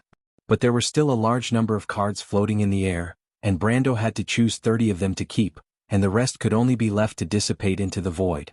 Of course, it was impossible not to feel heartache about this kind of thing, but he had no choice. He turned his head, and both Tumen and Saint Tassol stared at him. Although the Wind Empress didn't seem to understand what all this meant, she could see that Brando was about to make a difficult choice. The two nodded at him in unison. Brando let out a soft sigh of relief. In fact, he already had a plan in mind. First of all, he naturally wouldn't give up on those cards that he had deep feelings for. Although it sounded a little strange, but just like Kelsey, the Deer Demoness, and the Pendulum Golem, that great planeswalker would definitely not give up on these two assistants that had been with him for many years. Even if they were just cards. Brando raised his head, and first chose the Fireclaw Lizardman Lord, Fireclaw Lizardman, Fireclaw Trumpeter, Bloodthrone Vampire Mephistopheles, Night Lord Andrique, and the always unlucky Fire Giant and Pristine Archangel. These cards had been with him for a certain period of time, and in comparison he would rather waste a slot for them than choose the more powerful cards. Because although Brando pursued power, it didn't mean that he was going to be a cold and heartless person. Then there were the resource cards, Water of the Dark Realm, Forest of Death, Rich Gold Mine, Sea Wave Gem, Silver Swallowtail Flag, Tax Officer of Grey Harbor, Draws Wilderness and Ruggin Swamp. Because he didn't have many resource cards to begin with, and now that he had to support the huge consumption of several planeswalkers, these cards naturally couldn't be easily given up. Finally, there were the powerful cards such as the Grimoire of Life, Impasse Trojan Horse, 2 Accelerated Thinking, 2 Anxiety Disorder, and Lightning Storm. Then there were Daybreak, Echelon's Furnace of Adversity, Echelon Spellweaver, 2 High Spirits, Radiant Martyr, and Graveyard Rebirth. Finally, he also used the card wealth that he had accumulated over the past few days to unlock the Platinum Angel that had been with him for a long time. Just like that, all 30 cards were chosen. After Brando put all these cards into his backup deck, he raised his head and watched the void around him gradually dissipate, as if a vortex was sucking in the cards that weren't chosen. To be honest, he felt that it was a pity, but it didn't help. Brando silently stared at the vortex for a moment, then with the magnanimity of a player, he threw the card book in his hand forward. The card book was instantly torn into countless pieces in the storm of energy, and then completely sucked into the center of the vortex with the scattered cards. It was as if in just a moment, it disappeared without a trace. In the next moment, even the vortex itself rapidly shrank into a black dot, and then disappeared. This is a step that young planeswalkers have to go through. You have to give up something to gain something. Tumen stood behind Brando watching him finish all this and comforted him, but congratulations on joining us and becoming a real planeswalker. Brando raised his head, and his heart also felt relieved. He couldn't help but take a deep breath. Since leaving Bragg's underground auction after experiencing so many things, he had finally come to this step today. From being ignorant of planeswalkers to officially becoming one of them today. Looking back, he felt as if a lifetime had passed. Thank you, Lord Tumen. He stared at the distant mountains and replied softly. No need to thank me. Passing down the legacy of planeswalkers from generation to generation is a sacred duty. Including me, including you, we all have to fulfill this duty. Tumen replied seriously, although you have come to this step today as your guide, I am very gratified. But in fact, until now, I am still very worried about you. You should understand that your deck still has a flaw. Even if you have dual elemental pools, you can't support the consumption of so many planeswalker creatures. Tumen reminded him seriously, I hope you can consider this problem carefully. Brando looked at the elemental emperor who guided him into the world of planeswalkers and smiled slightly. I have already thought about it, Emperor. Have you thought about it? Brando nodded. Tumen was startled but then fell silent. With his experience and knowledge, he naturally sensed that Brando was not lying. Since he said that he had the ability to solve this problem, it meant that he must have the confidence to do so. This elemental emperor from the era of the War of the Holy Saints thought for a moment and replied, Well then, since you have met my requirements, then I have come this time to give you a gift. A gift? Brando was startled. But before he could react, Tumen had already stretched out a finger and flicked a ball of light into his forehead. He widened his eyes slightly, as if pages of continuous movie-like images appeared in his mind. Finally, these images froze on a page. It was an old page with undulating lines and various diagrams drawn on it. Brando observed for a moment before realizing that it was a map. He could not help but frown and ask, A map? Where is this map of? You will naturally understand in the future. Tumen smiled slightly and did not answer, but I can tell you that this is a treasure map. As for what the treasure is, you will have to explore it yourself. If you like this work, you are welcome to come to Chidian. Come to vote for me. Your support is my biggest motivation. Chapter 698. Without waiting for Brando to continue asking, she suddenly waved her hand and said, All right, I've done what I came here to do. Brando, I'm glad to see you officially join us as one of us. After this farewell, I'm afraid it will be difficult to see you again in the future. You can only rely on yourself for the future. Brando was stunned. It wasn't that he didn't know that the Elemental Emperor would eventually leave, but it was only when the Elemental Emperor said goodbye that he realized that he was facing a legend from thousands of years ago. Lord Tumen, hey, don't be shy. We're all men. Besides, with Saint Tassol teaching you, I believe you won't have too many problems. Tumen smiled slightly. Although he's a little stubborn, he's one of my best students. Umph. The Wind Empress snorted heavily. But when she looked up at the translucent Tumen, she could not help but frown. Old man, I have a question too. Tumen turned his head and asked with a smile, Ask away, my student. After the Battle of Osopeo, did you die? Saint Tassol hesitated for a moment before asking. There seemed to be a moment of silence on the platform. But Tumen finally spread out his hands. I'm afraid it's difficult for me to answer this question.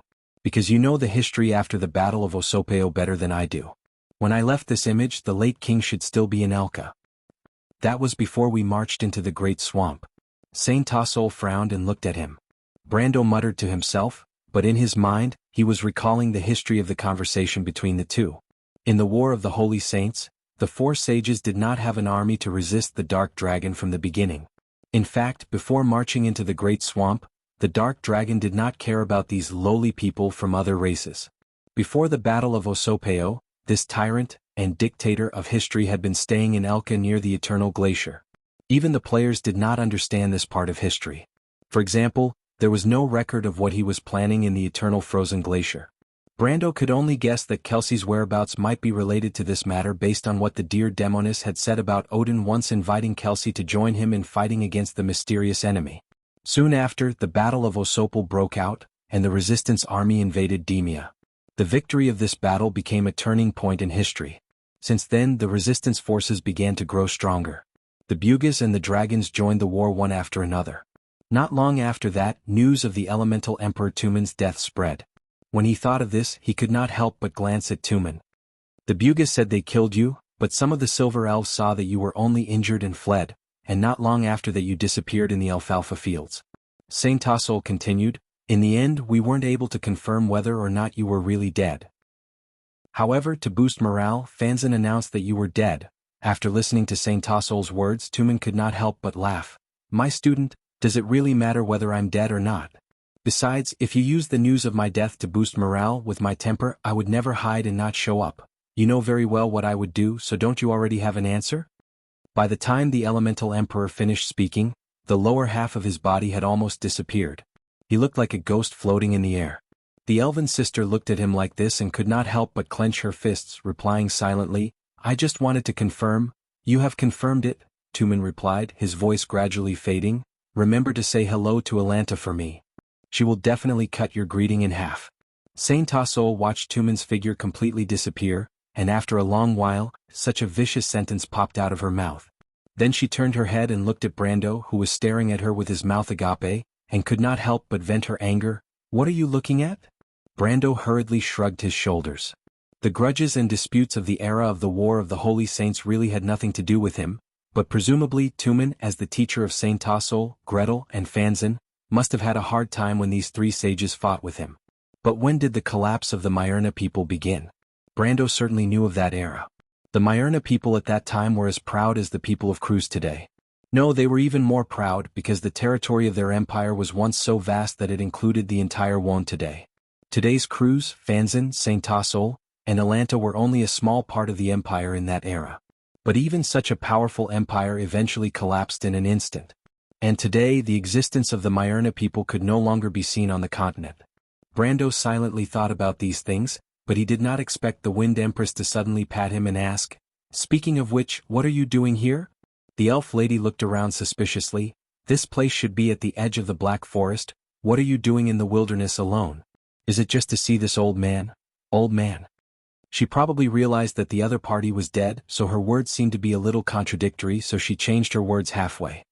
"Of course not." Brando shook his head. Only then did he remember his purpose of coming here. But this matter was not easy to explain, so he could only answer ambiguously, "Of course I'm here to look for treasure. I met Lord Tumen, you saw it, it was just an accident." "Treasure hunt?" Saint Tassol stared at him suspiciously. "What treasure hunt? Let me see." As a former hero who had experienced the War of the Holy Saints, she instinctively smelled that Brando's words were not true. But unfortunately, although the Wind Empress was experienced and knowledgeable, she could not stump Brando. Brando took a few steps back as if he was silently counting his steps. He counted a few steps and then walked towards the mountain wall. Saint Tassol subconsciously thought that this guy was pretending to be mysterious. She narrowed her eyes, but she did not expect that in just a short moment, Brando pulled out something from the vines coiled around the mountain wall. "What is this?"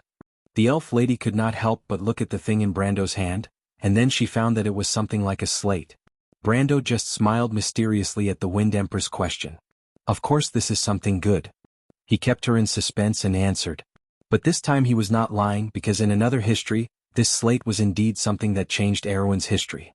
And this was the real reason why he asked Freya to come along. In another history this was the private property of the Valkyrie. And in this history, Brando naturally wanted to return it to its rightful owner. Tick-tock, tick-tock. In the large room, there seemed to be only the dull sound of a taut clock. This sound echoed in the empty room as if it was infinitely magnified. The shadow of the sun passed through the shade of the trees and fell in this study, leaving layers of shadows on the carpet, like a strange picture. A pair of snow-white feet wearing wooden clogs stepped on the carpet, occasionally ruining the artistic conception of the whole painting. Although Yura could not see, she seemed to have a natural ability to feel everything around her. She quietly walked around the room, occasionally turning back to look at her husband with a mysterious smile on her face. Those who were familiar with her knew that this future lord's wife had a special ability called foresight. Outsiders did not know how terrifying this lady overlord's ability was. But ever since she lived in this castle for 2 months, no one dared to look down on her authority. The young man sitting behind the desk, or the future lord of this territory, the night madman in Brando's eyes of course, was actually Eek. He held his chin with one hand and stared at his wife with a bored expression. In fact, ever since the Battle of Ampere Seal, the whole world seemed to have calmed down, and he began to feel out of place. The kind of life he was pursuing should be one where his blood boiled, and he would help the weak. But it was a pity that Erwin, or at least Erwin's southern border, was uncontrollably calming down with each passing day. The only news that was slightly exciting was that there was a war in the south that made Count Randner nervous day by day. Unfortunately, as long as Count Randner's brain was still functioning, he would probably not send an army into Anthony's territory. Moreover, after the Battle of Ampere Seal, Duke Anthony had strictly forbidden him from leaving.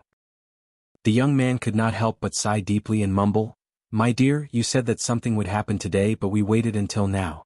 It seems that your prophecy is wrong again." Yura was not annoyed by her husband's words. She turned to look at Eek and gave him a reassuring smile. Because she was wearing the traditional clothing of the nine-headed phoenix, her entire person was filled with a kind of elegant and intellectual beauty. Eek could not help but stare at her in a daze. He coughed lightly and asked, "By the way, are you feeling better?" "Much better. Thank you for your concern, my lord husband," Yura replied. "I'm much better. My lord husband, please be patient. In the nine-headed phoenix, nourishing one's spirit is an important etiquette. But we've been waiting for hours." Just as Eek's voice trailed off, the door suddenly opened with a click. He was slightly startled and raised his head, only to see Makarov standing outside with an expressionless face. "Lord Makarov, why are you here?" He was surprised. Makarov interrupted him, "Don't ask so much, Eek. Abe's received a letter and one of them is for you." "Your Highness?" Yura asked. "Hi, it's Count Tonajul." Eek jumped up in excitement. "Great, I knew he wouldn't forget about me. Hurry up and give me the letter, Lord Makarov." "All right, what's written in the letter?" He was still somewhat rational and stopped to ask about the contents of the letter. Makarov glanced at him and shook his head. This future Duke Anthony grew up in the wilderness. Even though he received some noble education, he was still a mercenary in his bones. His mind was filled with a messy night's thoughts. What gave him a headache was that he didn't understand how he managed to raise such an heir to the feudal lord. He pondered for a moment before replying calmly, "The letter says that we should go to Fort Valenda." "Fort Valenden? Isn't that Duke Viro's hometown?" "Wait, why are the Count and the others going to Viro's province?" I gasped in surprise. "Isn't Count Randner still at war?" Makarov stared at him in silence. The young man seemed to have realized that he had said something wrong and coughed. "That? The news about Count Randner was... Yura was the one who told me. I definitely did not go out." "My lord husband." Yura could not help but sigh heavily. He was a little too decisive in betraying his teammate. Author's note, your 10,000-strong baboons are here again. What happened to the votes? Recommendations? Collections? Subscriptions? To be continued. If you like this work, you are welcome to come to Chidian.com to vote for me. Your support is my biggest motivation. Chapter 700. Half a month passed in the blink of an eye after the princess's messenger returned from Lantern Island with the news. The month of scrolls was an important month for the Bugas of the Silver City State. The White Tower rang its bell in this month, announcing the arrival of the month of knowledge and wisdom. Mages would publicly test their students in Gata or Nechidai's White Marble Square, causing the entire Silver City State to be shrouded in a tense yet orderly atmosphere. But for the people of Erewhon far away in Tonajul, it was just a month that was getting hotter and hotter. The crops in the fields were beginning to lose their leaves, and the color of the Abyss territory seemed to have changed into a pleasing green. Even though the astrologers and scholars in places like Bragg's and Ampere Seal were debating whether the month of July was related to people's logical ability in the system of Wond, its supporters and opponents had different opinions, but in reality, it had nothing to do with the production and life of the majority of the people in this kingdom. People were just sticking to the rules of their lives at this time of the year. The sun rose and set, day after day, that was all. The tension between the princess and Count Randner was becoming more and more obvious. The upcoming war was gradually brought up to the table and became the hottest topic after dinner. Although the Count had remained silent on this matter, everyone knew that their lord was firmly on the side of Her Royal Highness. Everyone knew that the Count was a young man, and the princess's beauty had long been known throughout the kingdom, even in Cruz's generation. Therefore, in private, some people in the south of Mentale and even the Frata region were secretly speculating about the relationship between Brando and Princess Griffin. Of course, the most popular rumors among the people were nothing more than the knight and the princess, or the Count and his noble lover. In addition, the battle in Ampere Seal was like the plot of a knight's novel. Brando did not know how the news of him leading a group of retainers to Ampere Seal spread, but in short, most people would rather believe it to be true. As a result, the people around Her Royal Highness had been looking at him strangely for some time now. Griffin blushed slightly because the princess would occasionally mention these rumors, and reduced the number of times she met with him, which made Brando very depressed. Fortunately, the Roman did not seem to be jealous because of this. Instead, they listened to the bard's version of Brando's knight's deeds several times. Every time she heard the part where the Count met the princess at night, she could not help but be especially curious. "My lord, the growth of the World Tree Fortress is better than expected. A month after you left the territory, we built the Moon Tower. And with the Moon Tower's magic, the transmission energy of the vortex of light increased to 10, 20, 30, 50 times a month. By the month of summer..." Monica's crisp voice interrupted Brando's thoughts. He froze for a moment and looked up at the canopy above his head. Valhalla's development was even better than he had imagined. The enormous tree shade was more than 10 times larger than the last time he had left.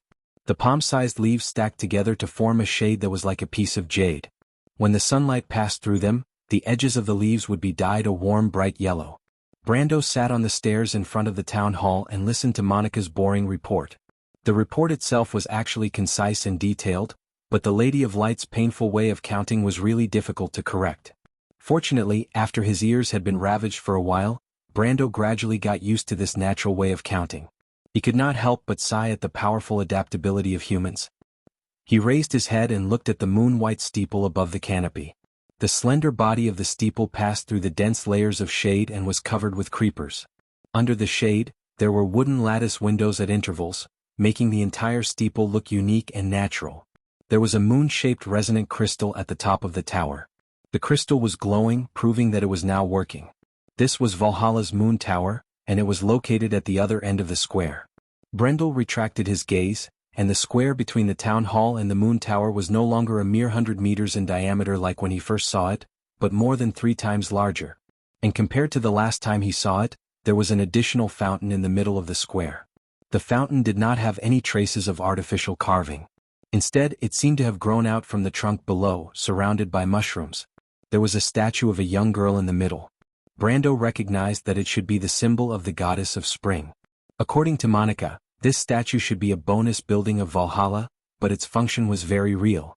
The whole fountain was like a weak magic halo that could replenish the magic power of all creatures and machines within 100 meters of it. The magic halo's function was very weak, but it had another function that Brando valued very much. That was, if one meditated near the fountain, the effect would be doubled. This was a great news for training wizards. It meant that if an apprentice practiced spells near the fountain, they would only need half the time to master a new spell. In fact, the Shire had already discovered this benefit.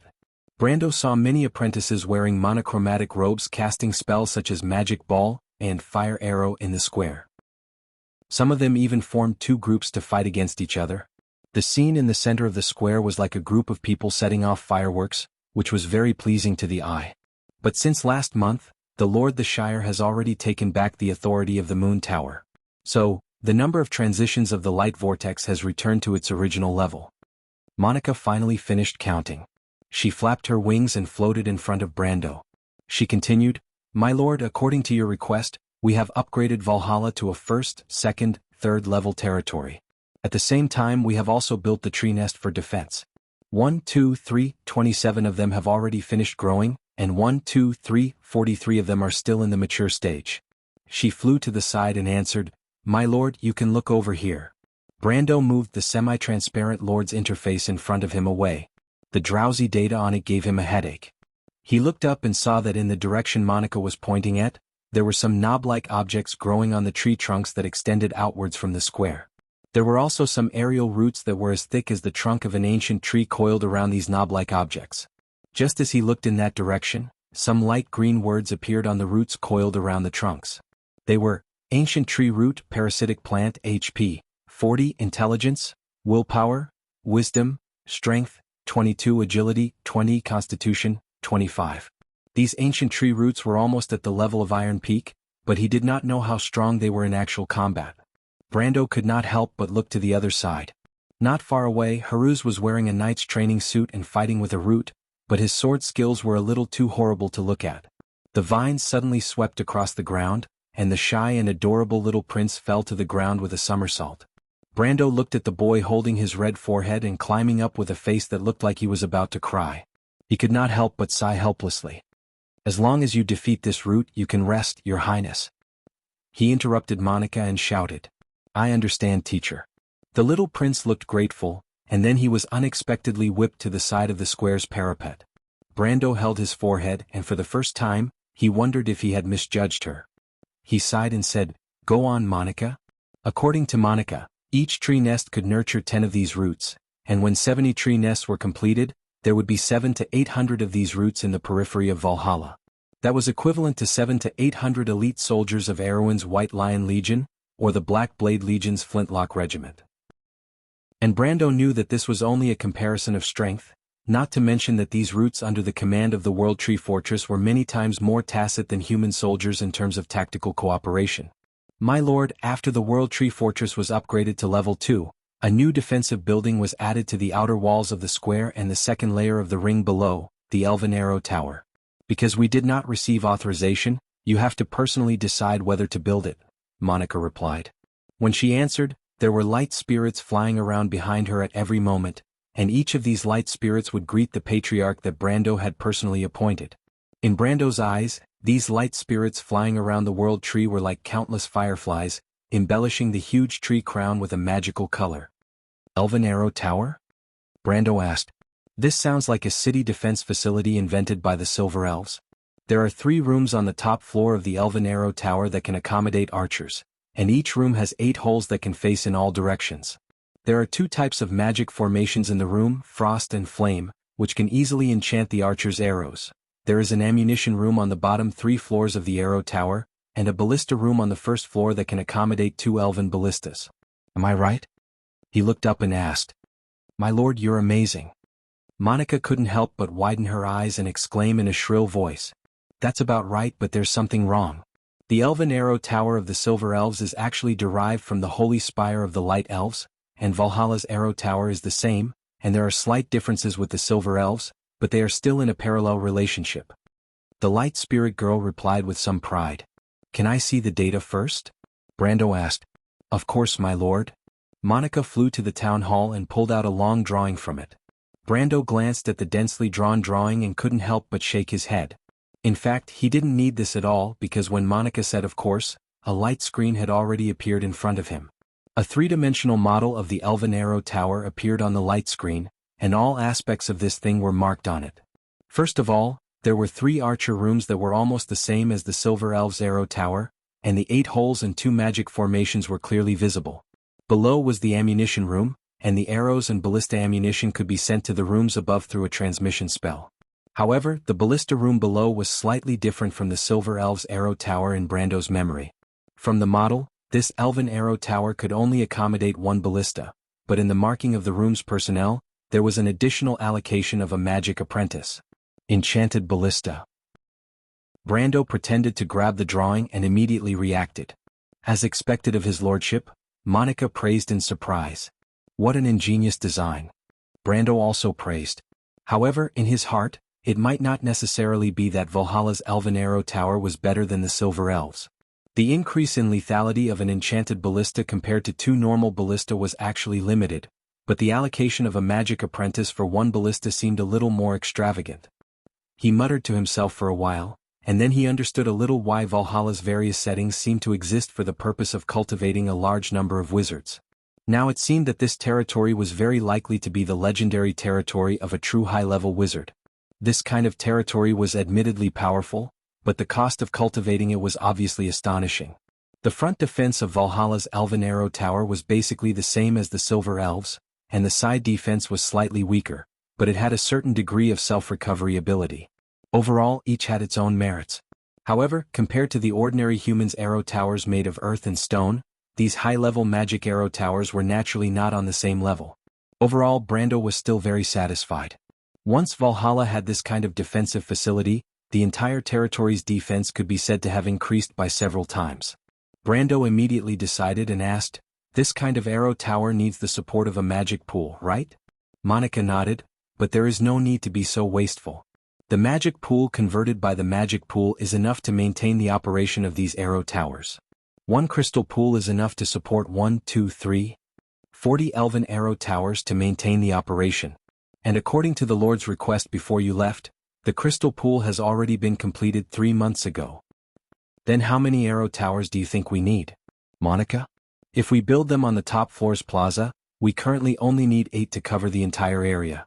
If we build them on the second floor, we need 20. If we were to build it on top of the root city, we would need at least 70 or more. Furthermore, if Sir Overlord chooses the last option, Sir Odin is currently building a wall there, so it will take a lot of time." The outer ring that Monica spoke of was actually the outer layer of the world tree's trunk. After the world tree had fully matured, it would form 3 regions. The central plaza with a diameter of 500 meters was the highest and most core area, and almost all the functional buildings surrounded this huge plaza. Below the plaza, about 30 meters down, was a 50-meter wide circular path. This circular path circled around the world tree. From top to bottom there were a total of 2 levels. The lower level led to the upper level, while the upper level led to the hollow inner hall of the world tree on the side of the wall. Below the 2 rings was an open region formed by countless Valhalla's roots. This region was undulating, roughly 2,000 to 3,000 meters in diameter. There were many flat spaces formed above, and there were roots as wide as great roads connecting them. This was precisely Valhalla's lower city area. However, there was no wall in the lower city. Instead, a descendant of a rune dwarf suddenly had the idea of building a man-made fortress in this area. This was the first time Brando had heard of this idea. He could not help but stand up and ask, Odin plans to build another wall in the lower city? Wait, is he crazy? What if Valhalla expands further? Lord, after the core area of Valhalla reaches its current diameter, it will stabilize for a period of time. After all, the World Tree Fortress will not grow endlessly. Monica replied. What about the future? Brando still felt that it was a little unbelievable.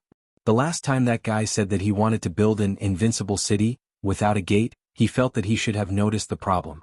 He did not expect Odin to be even more lawless this time. However, Monica clearly had a different opinion from him. My lord, the World Tree Fortress is a magic territory. Perhaps you have not seen its magical aspects, but you don't have to worry. Even if it continues to expand in the future, it will not affect the old city at all. At most, you can just expand the lower city when the time comes. Really? Brando frowned at the mention of territory. Not to mention a territory of Valhalla's level, he had never even seen a popular magic territory of the players. In this aspect he was still a complete newbie. Of course, if every time Valhalla expands, the entire territory will be overturned and rebuilt. How can such a World Tree Fortress be called the strongest fortress from the previous era? Monica replied proudly. The strongest fortress? Brando keenly grasped this adjective. Initially he thought that the light spirit was just blowing her own trumpet, but to his surprise she nodded solemnly and said, My lord, I'm sure you don't know the origin of this territory. Once you know why it was built, you'll understand that what Monica said is true. What is its origin? Brando narrowed his eyes and asked curiously. Monica was slightly stunned, then suddenly changed her expression and replied in a mechanical tone. The Hall of Valhalla, the Palace of Gold, Asgard, the Utopia Avalon and Otteras, the first, second, third, fourth and fifth fortresses were originally replicas of Babel Fortress. After the Battle of Dusk they were used in succession, but as far as I know the Palace of Gold, Asgard, and the Utopia Avalon have been completely destroyed, and only one copy of Valhalla is left. Otteras is missing. But as a replica of the final battlefield, although it is only a copy, the remaining Valhalla is already a symbol of the greatest masterpiece of that era's civilization. If you like this work, you are welcome to come to Cheat.com to vote for me. Your support is my greatest motivation. Chapter 701. Hearing Monica's mechanical tone, Brando was almost stunned. He could not help but blurt out, Valhalla is a replica of Babel. Monica, do you know the legend of the era of the gods? Monica came back to her senses and quickly shook her head. Her tone returned to normal. No, my lord, I don't know. Wait, then how do you know this? No, I don't know either, but ever since the World Tree Fortress was upgraded as one of the people in charge of it, this knowledge seems to have automatically appeared in my mind. The light spirit girl hurriedly replied, but I can't say anything more. Brando was slightly startled and calmed down. In other words, Valhalla is very likely a creation from the era of the gods? I'm not sure about that, my lord. Forget it, at least we know that it's ours, that's enough. Brando waved his hand and decided not to dwell on these messy questions. Let's go back to the original topic.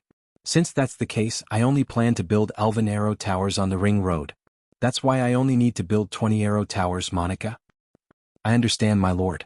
However, the territory now needs more magic power and resources. I'm afraid that what you gave us earlier is not enough.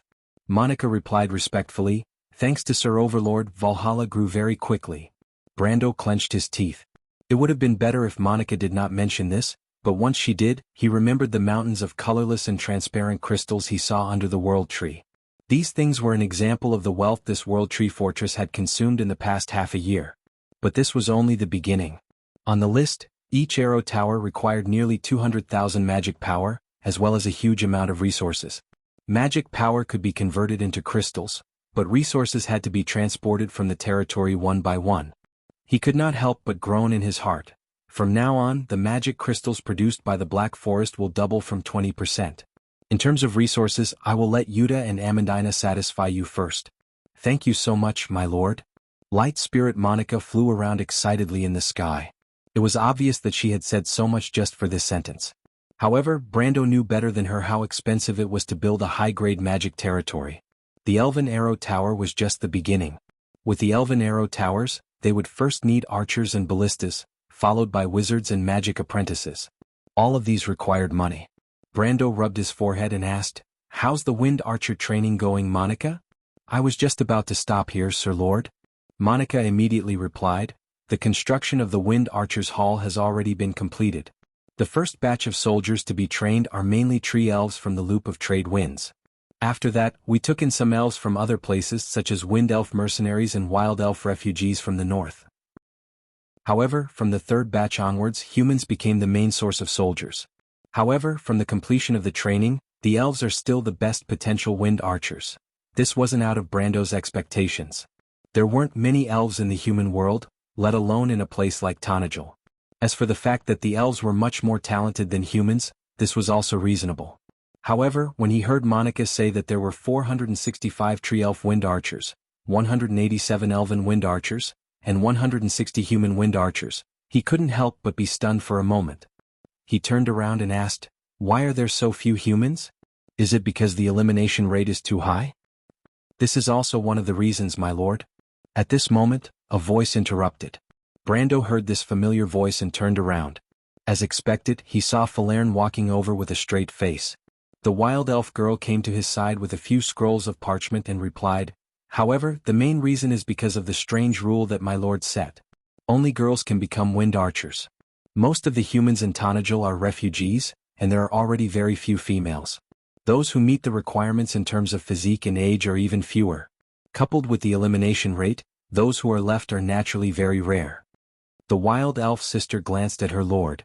Her current attire was very different from before. Ever since she became the White City Vanguard, her attire had changed from the original mercenary uniform to the more formal elementalist robes. However, the robes were still monochromatic due to the large drop in level. She then said, "Now, everyone in the territory already knows about my lord's special hobby. Although it is normal for a normal man to have such fantasies, Falerne also hopes that my lord can pay attention to your own reputation." "What?" Brando was stunned. "When did I set such a rule?" He suddenly thought of something and couldn't help but run to the tree wall to take a look. As expected, he saw a large group of elven and human archers training in the direction of the Wind Archers Hall. They were all women. Furthermore, all of them were women with high aptitude. He was almost dazzled by the sight. Brando hurriedly took a deep breath and turned around to ask, "What's going on?" He never dreamed that after not asking about the development of Valhalla for a few months, this damned World Tree Fortress had built a real army of women for him. Of course, it wasn't that this was bad. Brando certainly hoped that his subordinates could be more pleasing to the eye. However, as an army, men were indeed more convenient than women in many aspects. This. Monica hesitated for a moment before answering. The Wind Archers of Valhalla were originally inherited from the Silver Elf Princess Guards, so... Brando immediately shut up. He of course knew what the Silver Elf Princess Guards were. The name of the Princess Guards actually didn't mean that this army was the Silver Fairy Princess Guards. The name was actually a metaphor because every warrior in this army of archers was the most outstanding female Silver Elf. According to the setting of the Amber Sword, it could even be said that this army was the female Amazons in Won's history. After hearing Monica's words, he couldn't help but be slightly stunned. He probably never dreamed that he would inherit such an army. "The Princess Guards," he subconsciously asked, "does Valhalla's Wind Archers have the same combat power as the Princess Guards in history? That was an army of the same level as the Dragon King's cavalry?" "Of course not." Monica immediately dispelled his expectations. "The Wind Archers are after all only the first level of Valhalla's troop class. In terms of form, it can only be said to be a simplified version of the Princess Guards." "Then what ability does it have?" Brando asked. "My lord, you will know when you see it for yourself." In fact, Brando didn't need Monica's reminder. He was already looking in that direction. On the lower ring behind the Wind Archers Hall was a huge training ground. The first batch of Tree Elf Wind Archers were divided into several groups and fighting against each other. Brando immediately saw the figures of the female elves faintly discernible. In his knowledge, there was only one type of spell effect that had such characteristics. Invisibility? Yes, the Wind Archers are a typical field unit. Their greatest ability is that they can continuously go invisible for a short period of time during battle, or go invisible for a long period of time before battle. But now, the Wind Archers of Valhalla are equipped with the Wind Archer armor that my lord personally designed. In fact, they also have the ability to fly and glide for a short period of time. Almighty Martha! Brando could not help but feel a burst of joy when he heard this. It was easy to imagine how useful the Wind Archers who were proficient in invisibility were on the battlefield. One of the biggest weaknesses of the Wind Archers on the battlefield was their lack of close combat ability, and they were easily discovered. Generally speaking, once the Wind Archers' formation was approached by the cavalry, it would immediately collapse. But the Wind Archers were completely different. They did not even need protection. Once they were approached, they would immediately use the flying ability provided by the Wind Archer's cloak to open up a distance, and then use invisibility to hide themselves and wait for the next shot. Heavens!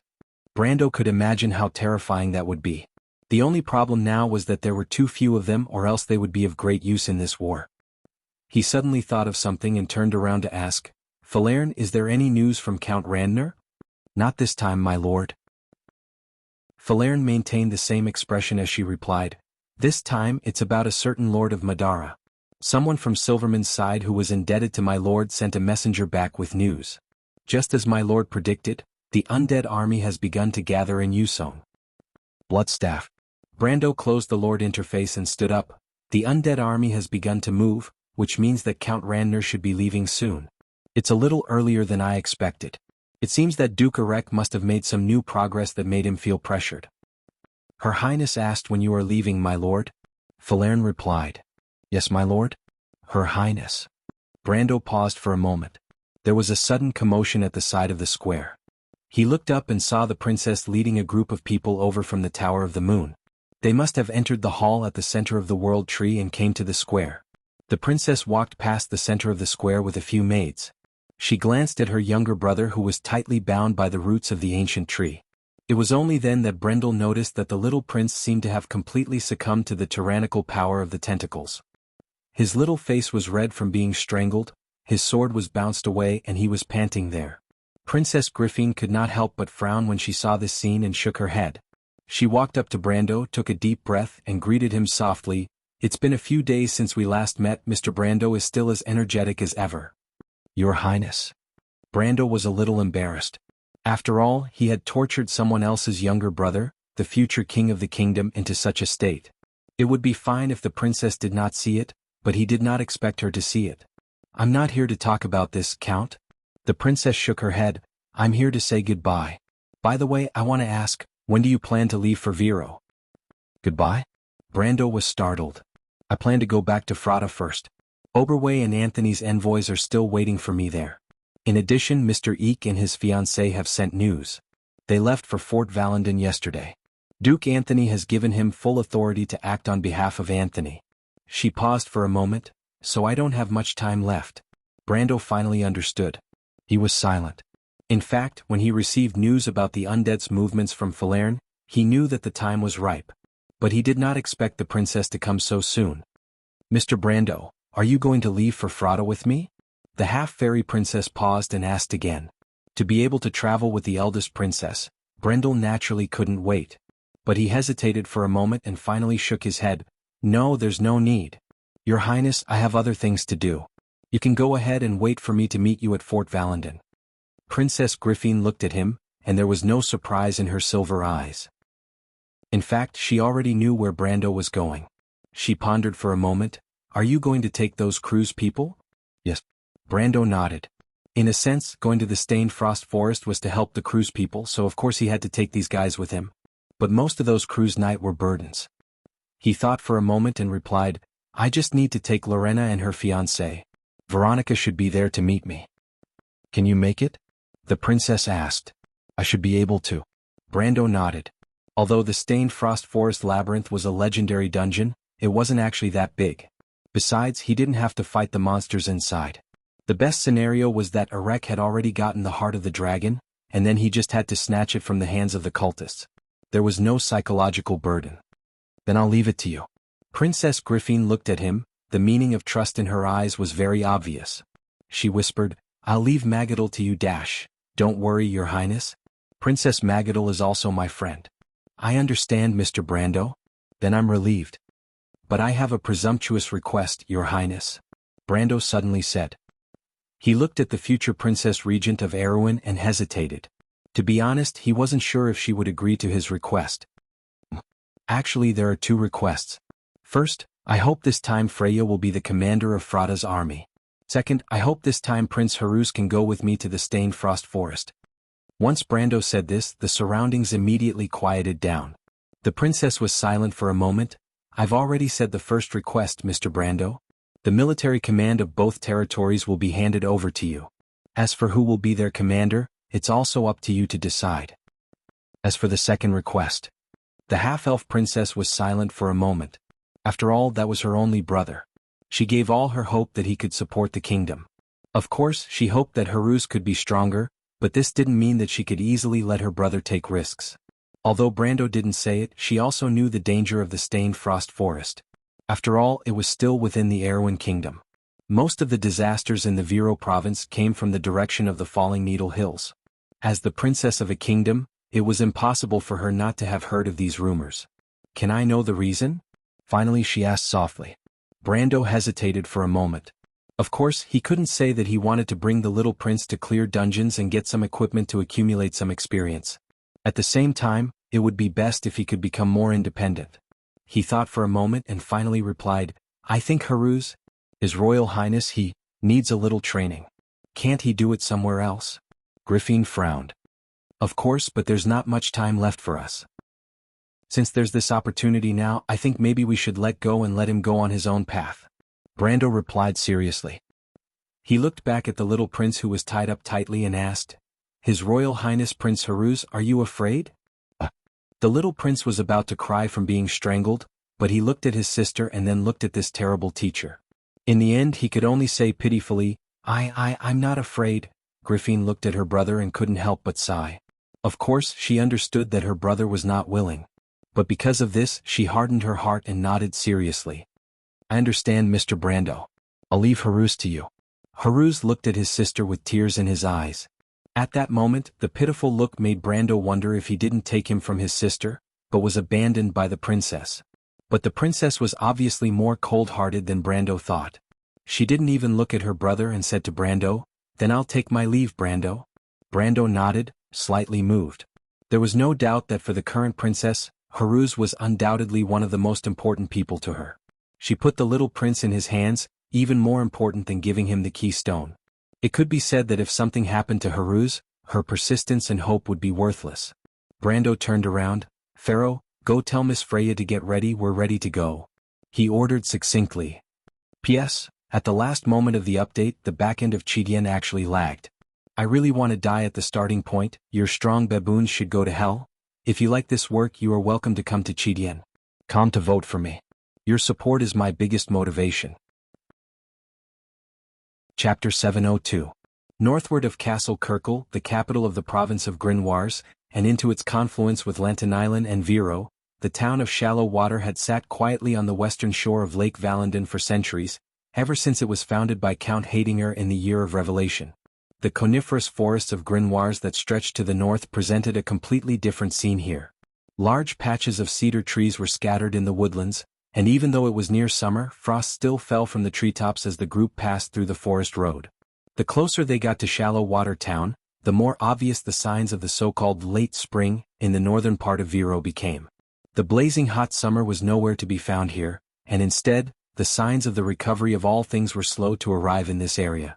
The air in the forest was still wrapped in the chill of the end of winter, and the sky was so gray that it made one's chest feel stuffy, as if the mountain god of the sky, Jianghu, was stirring a layer of lime above the clouds. Brando sat on horseback and looked up. The forest was bare, and the thin branches between the tree trunks were like dense spiderwebs that stretched to the sky. The buds that sprouted in the new year were still covered with a thin layer of fluff, and a few withered leaves from the end of the previous year hung quietly under these buds. From afar, they looked like dry pupae that swayed slightly in the cold wind. But this was not the month of recovery, but the scene of the hot August in late summer. Such a spectacle made everyone in the group click their tongues in amazement. It was clearly the month of flowing fire, but this place looked like the transition between winter and spring. Philas rode at the front of the group and sighed, "Is this scenery caused by the so-called stained frost forest?" His loud voice echoed in the forest, startling a gray deer in the woods, which greatly displeased the guides in front of him. It was said that it was bad luck to annoy the holy spirits in the forest, and these nobles were all so ignorant and reckless. However, the local hunters wouldn't go as far as to argue with the nobles over such a trivial matter. Hence they managed to live in peace along the way. To Philas, the lucky knight from the Kurlutz Empire had finally gotten rid of his status as a prisoner, and the 10 days of prison life had bored him to death. However, he did not care about his previous experience and only treated it as a misunderstanding. This kind of open-minded personality won him the favor of everyone, because after he was released from the prison, he was treated as a guest of honor. On the other hand, Miss Delphian was much more stubborn. Even though she was not imprisoned in the water dungeon, Freya persuaded her, and perhaps because she did not want to make enemies everywhere, Amandina secretly locked the Prime Minister's daughter in the upper levels of the dungeon and separated her from the other prisoners. A week later she was taken away by Veronica's men. However, before she left, the lady did not feel the slightest bit of regret. Instead she scolded Brando. Brando really had nothing to say to such a stubborn lunatic. He could only leave it to Veronica to deal with it herself. If the Legion lady was smart enough, he felt that she should be sent back to her country as soon as possible. Philas looked around and suddenly pulled the reins to a stop. He turned back and asked, "Count, how far is it from here to the stained frost forest?" Lorena frowned and answered before Brando could, "It's still very far. I checked the map. It's at least a week's journey." "So far?" Philas exclaimed, "According to our itinerary, this is about the distance between the Flowerleaf Ridge and the Alfalfa Wilderness. Is it equivalent to saying that the changes in the four-leaf clover forest can affect Vahaina?" He first made a stifled analogy, then sighed, "If the climate can be changed at this distance, wouldn't the trees in the center of the stained frost forest be frozen into ice crystals?" "Pretty much," Brando replied. Although he had only been to the stained frost forest once, he was still very impressed with it. In addition, he had read a lot of relevant guides later, so he could be said to know it like the back of his hand. Although the stained frost forest labyrinth had a forest in its name, it was actually a glacier or an ice cave inside. There were more frost monsters than he had seen later in St. Tassol and Fanzan. "It's really scary," Philas couldn't help but shiver. "Are we going to just plunge into the ice and snow forest over there? Aren't we going to buy some warm clothes or something along the way?" "We already have, Mr. Philas," Medisha replied with a smile as she followed behind Brando on her unicorn. She also used her eyes to signal the only carriage in the middle of the group, which was piled full of supplies. The little prince, who had been sent to run back and forth beside the wagon, and with the hired local coachman, endeavored to keep it steady over the rutted road, and was heard to bray in a clear voice to the 4 thick-haired ponies, who paid no heed to him, but looked at him with a kind of contempt with their 8 eyes. Everyone couldn't help but feel a little amused and sympathetic at the same time. But fortunately, Haruz was starting to get used to it. He raised his head and wiped his sweat, his face flushed. He was wearing a brand new leather armor with a long sword strapped to his back. He looked like a young knight who had gone to a great noble house as an attendant, where was the image of the little prince in his brocade robe from before. "Oh, I remember now," Philas suddenly realized and nodded to himself. "Philas," Brando turned around at this time and asked, "have you ever gone on a winter hunt in your hometown? I heard that the Barano area is one of the most well-developed areas in the Empire, and Pesa and Friar are both important commercial towns. There are very few such forests in the area your father rules, right?" The Count is so knowledgeable. Hearing someone mention his hometown to him, Philas suddenly had a better impression of the Count of Tanajal. Besides, Brando was right, he obviously knew a lot about geography and culture. He immediately opened his mouth. "Exactly, but it's not like I haven't participated in a winter hunt. There were a few times when my father and I were invited to Floral Leaf territory to participate in the winter hunt held by the Archduke of Floral Leaf. After all, the winter hunt is a very important event for nobles, both a tradition and an important social event. That's where I met Lorena." "I see." Brando saw the female knight blushing and knew that Philas was telling the truth. He also sighed inwardly. So they were childhood sweethearts. No wonder Philas could defeat so many challengers and win the beauty's heart.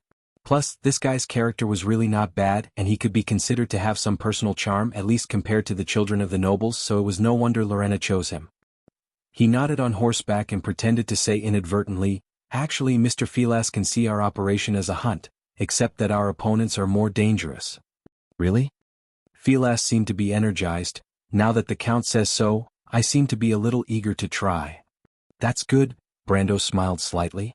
The Shire saw his lord smile and understood that someone was about to fall into a trap. He couldn't help but look at the young man with some sympathy. I have a presumptuous request. If Mr. Philas doesn't mind, I'll leave the task of cleaning up the battlefield and organizing the spoils to you. Philas looked overjoyed. In the etiquette of the nobles, only the most distinguished guests had the right to be the first to touch and distribute the prey. He never dreamed that the legendary lord would think so highly of him. After all, it was unlikely that the other party was concerned about his identity, because just half a month ago, Brando had mercilessly imprisoned him and the daughter of the Prime Minister of the Empire. It was obvious that the name of the Cruz Empire was worthless in the eyes of the Count. However, it was precisely because of this contrast that he felt a little flattered and replied, "Since my lord is so fond of me, then I shall respectfully accept." For a moment, the young man was obviously a little confused by Brando's flattery, and even the way he addressed him had unknowingly changed. Lorena looked at her fiancé and couldn't help but shake her head, then looked up at Brando and said, "Thank you very much for thinking so highly of me, Count." "It's okay." Brando returned the gesture courteously on the surface, his expression calm and collected. In fact, he was laughing in his heart. He didn't bring the couple with him to meet up with Veronica or anything. In the final analysis, he took a fancy to the other's luck, which was as good as Martha's own son. Compared to the luckiest knight in Cruz's history, Pharaoh's lucky hand was probably nothing, not to mention that the wild elf sister didn't seem to be very willing to help him with this matter now. He could almost imagine the days of wealth in the future. If Philas wasn't the eldest son of the Prince of the Cruz Empire, he would probably have thought of detaining the other party permanently. Of course, it wasn't as if he didn't have such thoughts now. And with the previous conversation between Brando and Philas, the atmosphere in the convoy suddenly became harmonious, and the conversation gradually became much more casual. But Brando still noticed an exception. He turned his head. The convoy moved along the main road with a clanking sound, and the shadows of people moving about. The afternoon sun dyed the whole forest a dreamy color as it passed through the branches. But among the crowd, Freya rode alone at the very edge of the convoy, as if in an independent world. She lowered her head, holding the slate in her hand and looking at it over and over. It was a weather-stained slate, its brownish-yellow surface covered with coarse grains, somewhat similar to the weathered granite on the Great Plains of Kramasu. A mysterious symbol was painted on the front and back of the slate with white paint. The paint itself looked like lime that faded easily, but wiping it by hand proved the opposite. Apart from this, Freya hadn't seen anything unusual on it in the past few days. She didn't know why Brando gave this slate to her, saying that it was something that belonged to her, and that one day she would discover the secrets on it and other inexplicable things like that. But all these days the slate was still a slate and hadn't changed at all. The girl couldn't help but frown slightly, but in her heart she wondered if this was another prank by Brando. He always seemed to like to make fun of her. But the girl from the countryside of Bucci hesitated again and again, and in the end she couldn't bear to throw away the slate. What if it was true? This was something that Brando had personally given to her, and for it, he had traveled so far, the two of them. Because of this, she held the stone a little awkwardly, and couldn't help but be lost in thought for a moment. She didn't even notice that someone had approached her. Brando gently touched the future Valkyrie's elbow from the side. "Freya? The familiar voice made the girl turn around with a start and she asked in shock, "Boo Brando, what's wrong?" Brando frowned at the future Valkyrie, and of course her flustered attitude couldn't be hidden from anyone. "What are you thinking?" "I'm just trying to find out the secret of this stone. Brando, what exactly is this?" Freya's face was slightly red, and of course she was embarrassed to say that she had been thinking the wrong way before. But fortunately, the country girl still had some quick wit, and hurriedly held up the slate in her hand and asked doubtfully. Brando glanced at the slate in her hand. This slate was called a key in some occasions in the Amber Sword, but it was actually just a replica of the war slate. Most of these slates were passed down between the Myurnas or even older prehistoric civilizations, and were used to record the information of the real war slate. But there were also some records of ancient secrets and some records of the history, culture, and war before the War of the Holy Saints. Players had unearthed many such slate fragments in the past, and most of the background records about Tumen, the Dark Dragon, and the War of the Holy Saints were deciphered by players through such text. But the one he gave to Freya was particularly different. In the game, this slate had a deep relationship with Freya. In that turbulent history, the title of Valkyrie, which represented recognition and praise of Freya's strength, was not an honorific title given to the Valkyrie by the players of Erewhon, nor was it even a title given by the kingdom itself. But from Cruz to Saint Tassol, and even in Madara, even her enemies gave her this title. Of course, this was not just because of her personal charm. And most of the reason was because of Freya's Valkyrie mark. The mark on her forehead, which looked like a holy flame, would appear whenever the Valkyrie was in danger or when she tried her best, and it would be accompanied by a pair of huge light wings. In such a state, the power of the Valkyrie would often show a geometric increase. It was said that this sign first appeared during a competition in the Royal Knight Academy. This was also one of the main reasons why he insisted that Freya go to the Royal Knight Academy. And after that, the frequency of the Valkyrie mark appearing became higher and higher, and in those battles where thousands or even tens of thousands of people fought, it was obviously impossible to hide this secret. In the original history, Freya's power was first announced by players in the first battle against the North. After that, the title of Valkyrie followed her like a shadow. But other than that, more players began to search for the hidden secret. And the one who finally deciphered this secret was the player who discovered this slate. Brando could not even remember the player's ID, but he clearly remembered the whole incident from beginning to end. It should be not long after the Second War of the Black Roses. More and more copies of the war slate were widely discovered from all over the world, and players began to spontaneously decipher the content on the slate. At the same time, the history of the War of the Holy Saints became clearer and clearer in front of everyone. But from this slate that was discovered in Tanajul, the player who discovered it interpreted a completely different record. It was neither about the history of the War of the Holy Saints, nor was it a description of a certain war or a certain myth. Instead, it repeatedly mentioned the existence of the Valkyrie mark. And at the end of the slate, there was a vague mention about the way to activate the bloodline of the Valkyrie. The player who discovered this slate at first thought that it was a quest item to obtain a high-level bloodline, but after he tried all kinds of methods and still failed to obtain the next step of the quest, he finally thought of the Valkyrie of Erewhon. So he posted his experience and the contents of this slate on the forum. Not long after that, the slate was bought by others at a high price, and then it came to Freya. Brando remembered that it should be the silver year of the first era.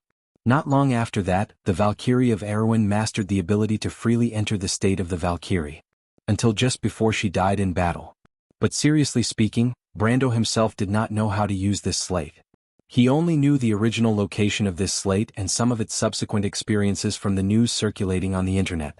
But at least he was sure that this was what it was, and it would definitely have an effect on Freya. He thought for a moment and asked, "Do you trust me, Freya?" Of course I trust you, Brando." Freya was slightly stunned, and then she seemed to understand what Brando meant. She looked at the slate in her hand and nodded helplessly. "I understand. I will keep it well. You don't have to think too much about it. Maybe at some point you will naturally discover its secret." Brando grabbed the reins and rode side by side with the Valkyrie. But since Freya was troubled, he could only comfort her. "Brando, you are becoming more and more like a Roman ant. You can just say that I am becoming more and more like a fraud. I can accept that." Brando replied helplessly. Freya glanced at him and smiled at him. "But it's good that you haven't changed at all since then. Sometimes I am afraid that you will no longer be Brando after you become a noble." The girl from Bucci turned her head and said quietly, "I haven't changed, but you have." Brando nodded. "You have become more mature." What? The Valkyrie blushed a little. "You wouldn't say such things in the past. You would most likely say, 'Brando, why have you become so strange?' Brando? You are too much." To be continued. If you like this work, you are welcome to come to Chidian. Come to vote for me. Your support is my biggest motivation. Chapter 703. In fact, the convoy had spent the whole morning fighting the Lakeside Avenue on the west bank of Lake Valendon, which had been in disrepair for many years. This prosperous trade route about 30 years ago had become a mess after Oberg VII ascended to the throne. But it had been fine recently because they had lost track of the caravans. At least there were no bandits around. All in all, the convoy had been busy the whole morning. Everyone did not even have time to eat lunch. They only arrived at Shallow Water Town in the afternoon. At around 3 o'clock, Brando could see the outline of a town sitting by the lake through the reflection of the lake. It shone under the sun. That was Shallow Water Town. Shallow Water Town had a long history in Aween. Ever since Count Hadinger bought this land from the mountain people in the last century, the immigrants had started to settle down here permanently. At first, it was mainly provided as a place for adventurers to settle down in the Falling Needle Hills. Later, it gradually became a transportation route connecting Viro, Grimoires, and Lantern Island. Therefore, the town had maintained many historic inns for thousands of years. For example, Brando was familiar with Nissa's Butterfly Flower and Trout Pond. But in the game, Shallow Water Town's position was not important. One important reason was that it was the gateway to Lantern Island, and Lantern Island was rarely open to ordinary players. Secondly, the only high-level area nearby was the Falling Needle Hills. From this direction, one had to pass through the northern section of the Ansara Forest. The mountain path was very difficult, so players would rather go through Valendon than this direction. After all, players could still use the teleportation circle, so the distance was not too big of a problem. This situation continued until Veston's Castle dungeon was opened. The 9 Phoenix Swords Golden Ice Flame appeared, and a large number of players flocked to this place. But the good times did not last long. Not long after that was the Third War of the Black Roses, and what happened after that was known to everyone. Thinking of this, Brando could not help but look up at the mountains. The Golden Sparrow Mountains and Ansara Sapphire Mountains intersected here. The 2 largest mountains in the east were their respective main peaks. Below the mountains was the Bachanier Pass, and north from there Veston's Castle was hidden in the forest. The legendary Golden Ice Flame Holy Sword was hidden under the castle. That was one of Brando's targets, but he didn't plan to touch it for the time being. Speaking of which, there were so many advanced areas near the Falling Needle Hills. Who knew what the designer was thinking?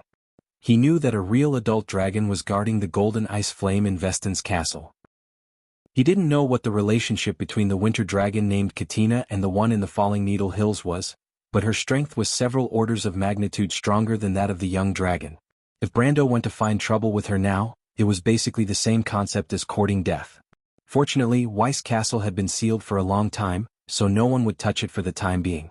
Brando looked in the direction of Shallow Water Town. This place was the front line of the resistance against Madara for a long time, and it left a deep impression on him.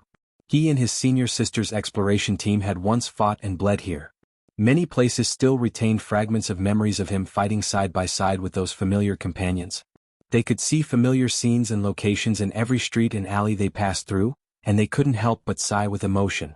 The carriage passed through the nearest road to Shallow Water Town and entered the town. As the nearby area was relatively peaceful, they were not interrogated. Shallow Water Town was under the jurisdiction of Duke Anthony. The Duke's rule was very strict. Even in such a remote place, it was rare to see a scene similar to Grimoires where the private army of the nobles was as fierce as bandits. Finally, the carriage stopped in the middle of the commercial area in the north of the town. Brando specifically chose an inn far away from the docks. The name of the inn was not outstanding. It was called the House of Carriages.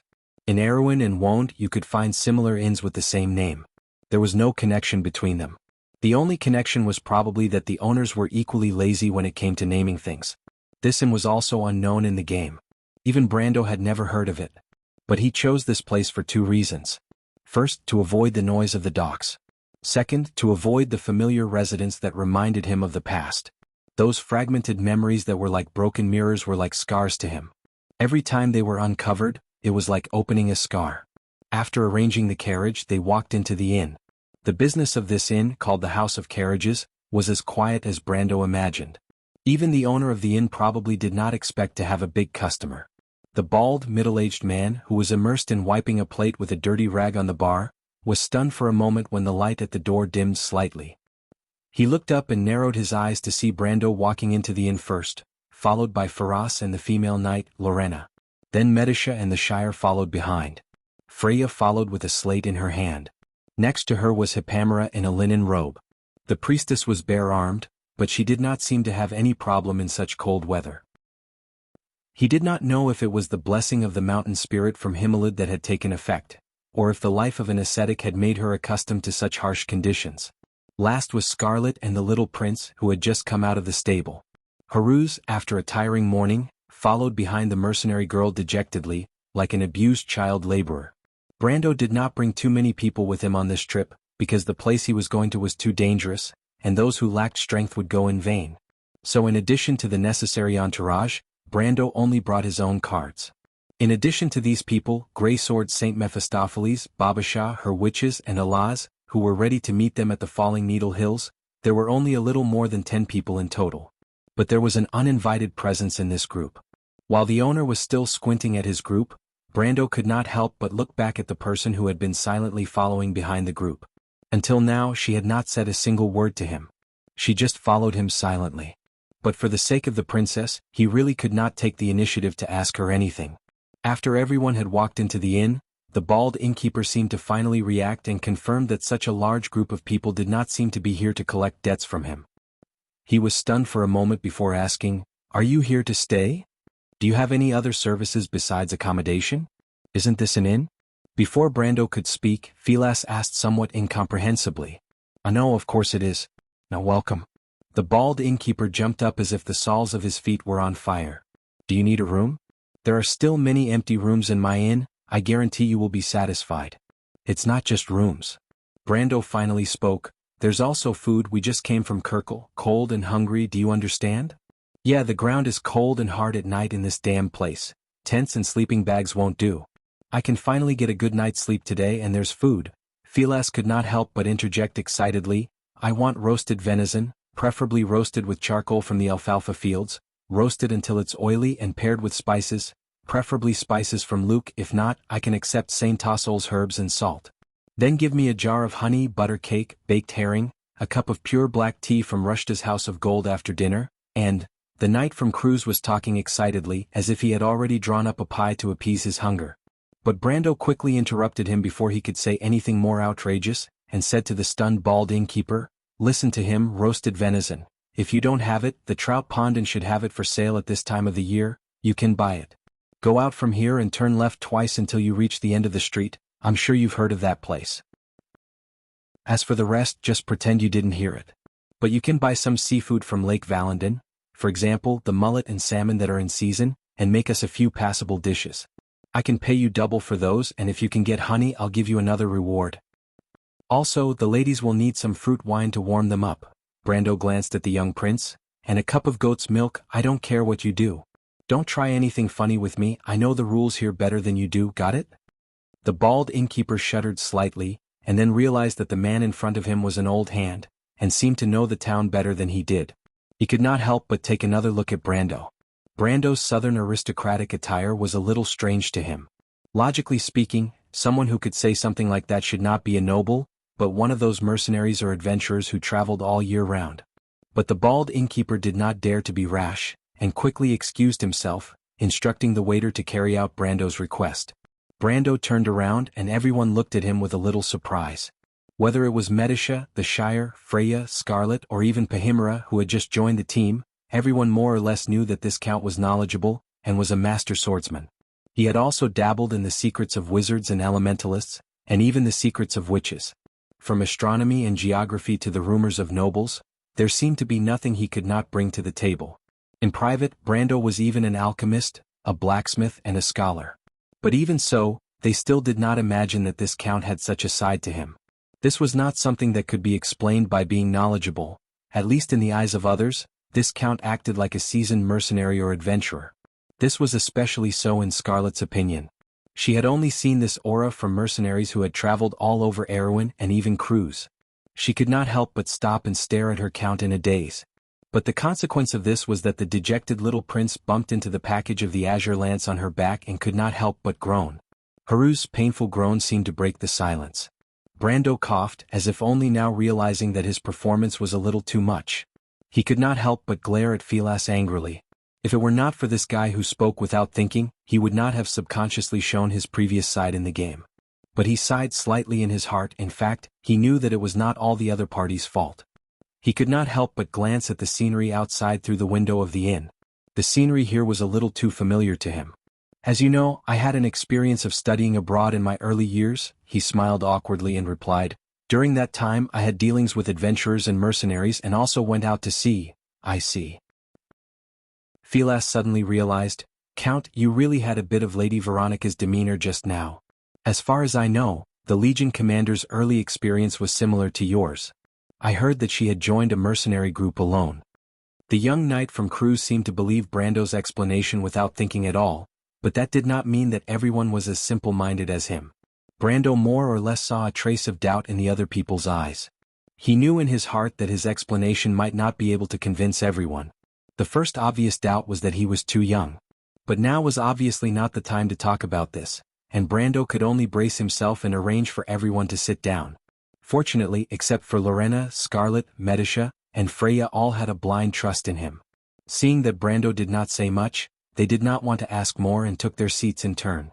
But it was at this moment, when he thought he had successfully escaped the disaster, a cold voice interrupted.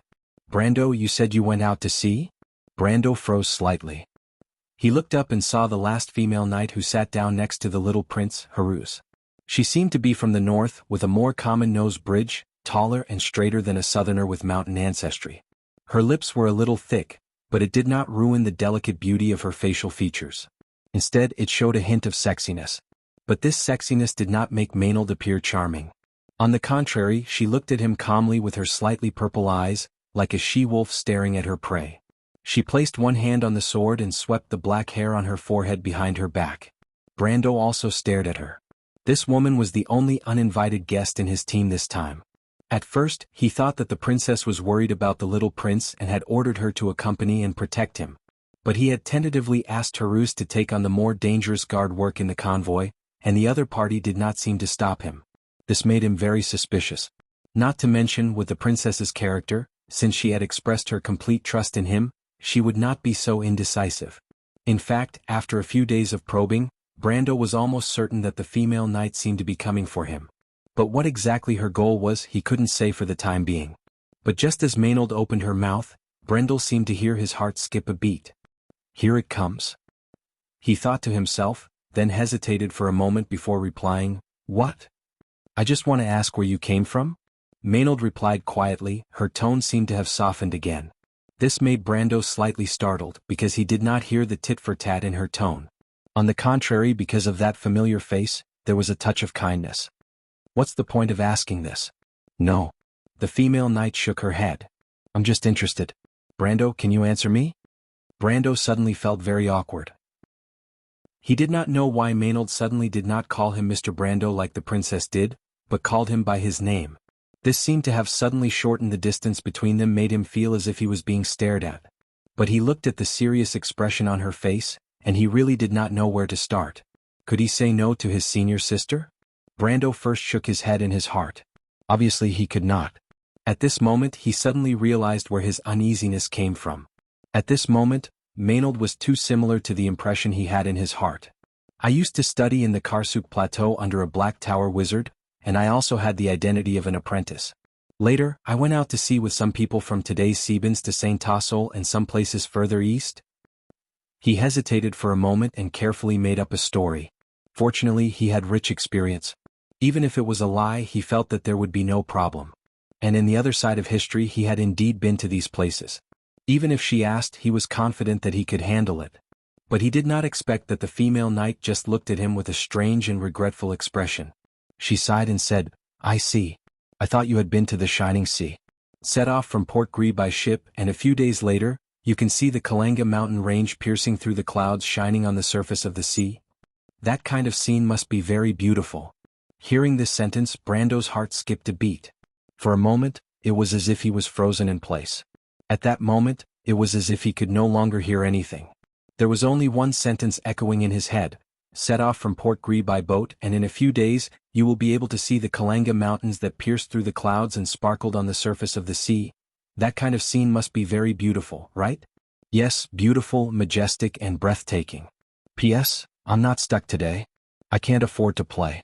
Chidian is inhumane. It forced me to become a baboon who writes 20,000 chapters a day. Baboon the baboon, begging for monthly votes, begging for cute service in the book review section. If you like this work, you are welcome to come to Chidian. Come to vote for me. Your support is my biggest motivation." Chapter 704. The others around them seemed to have noticed the abnormality between the two and stopped to look at them. Maynard felt Brando's gaze and replied quietly, "I've heard people talk about the beauty of the Shining Sea." "You've heard people talk about?" "Yeah." Maynard nodded. She seemed to have no intention of speaking again. She took off her cloak and hung it on the back of the chair, then turned around and sat upright in the manner of a knight. Brando looked at her and stopped asking, but he knew that it was impossible. He had seen such a scene before.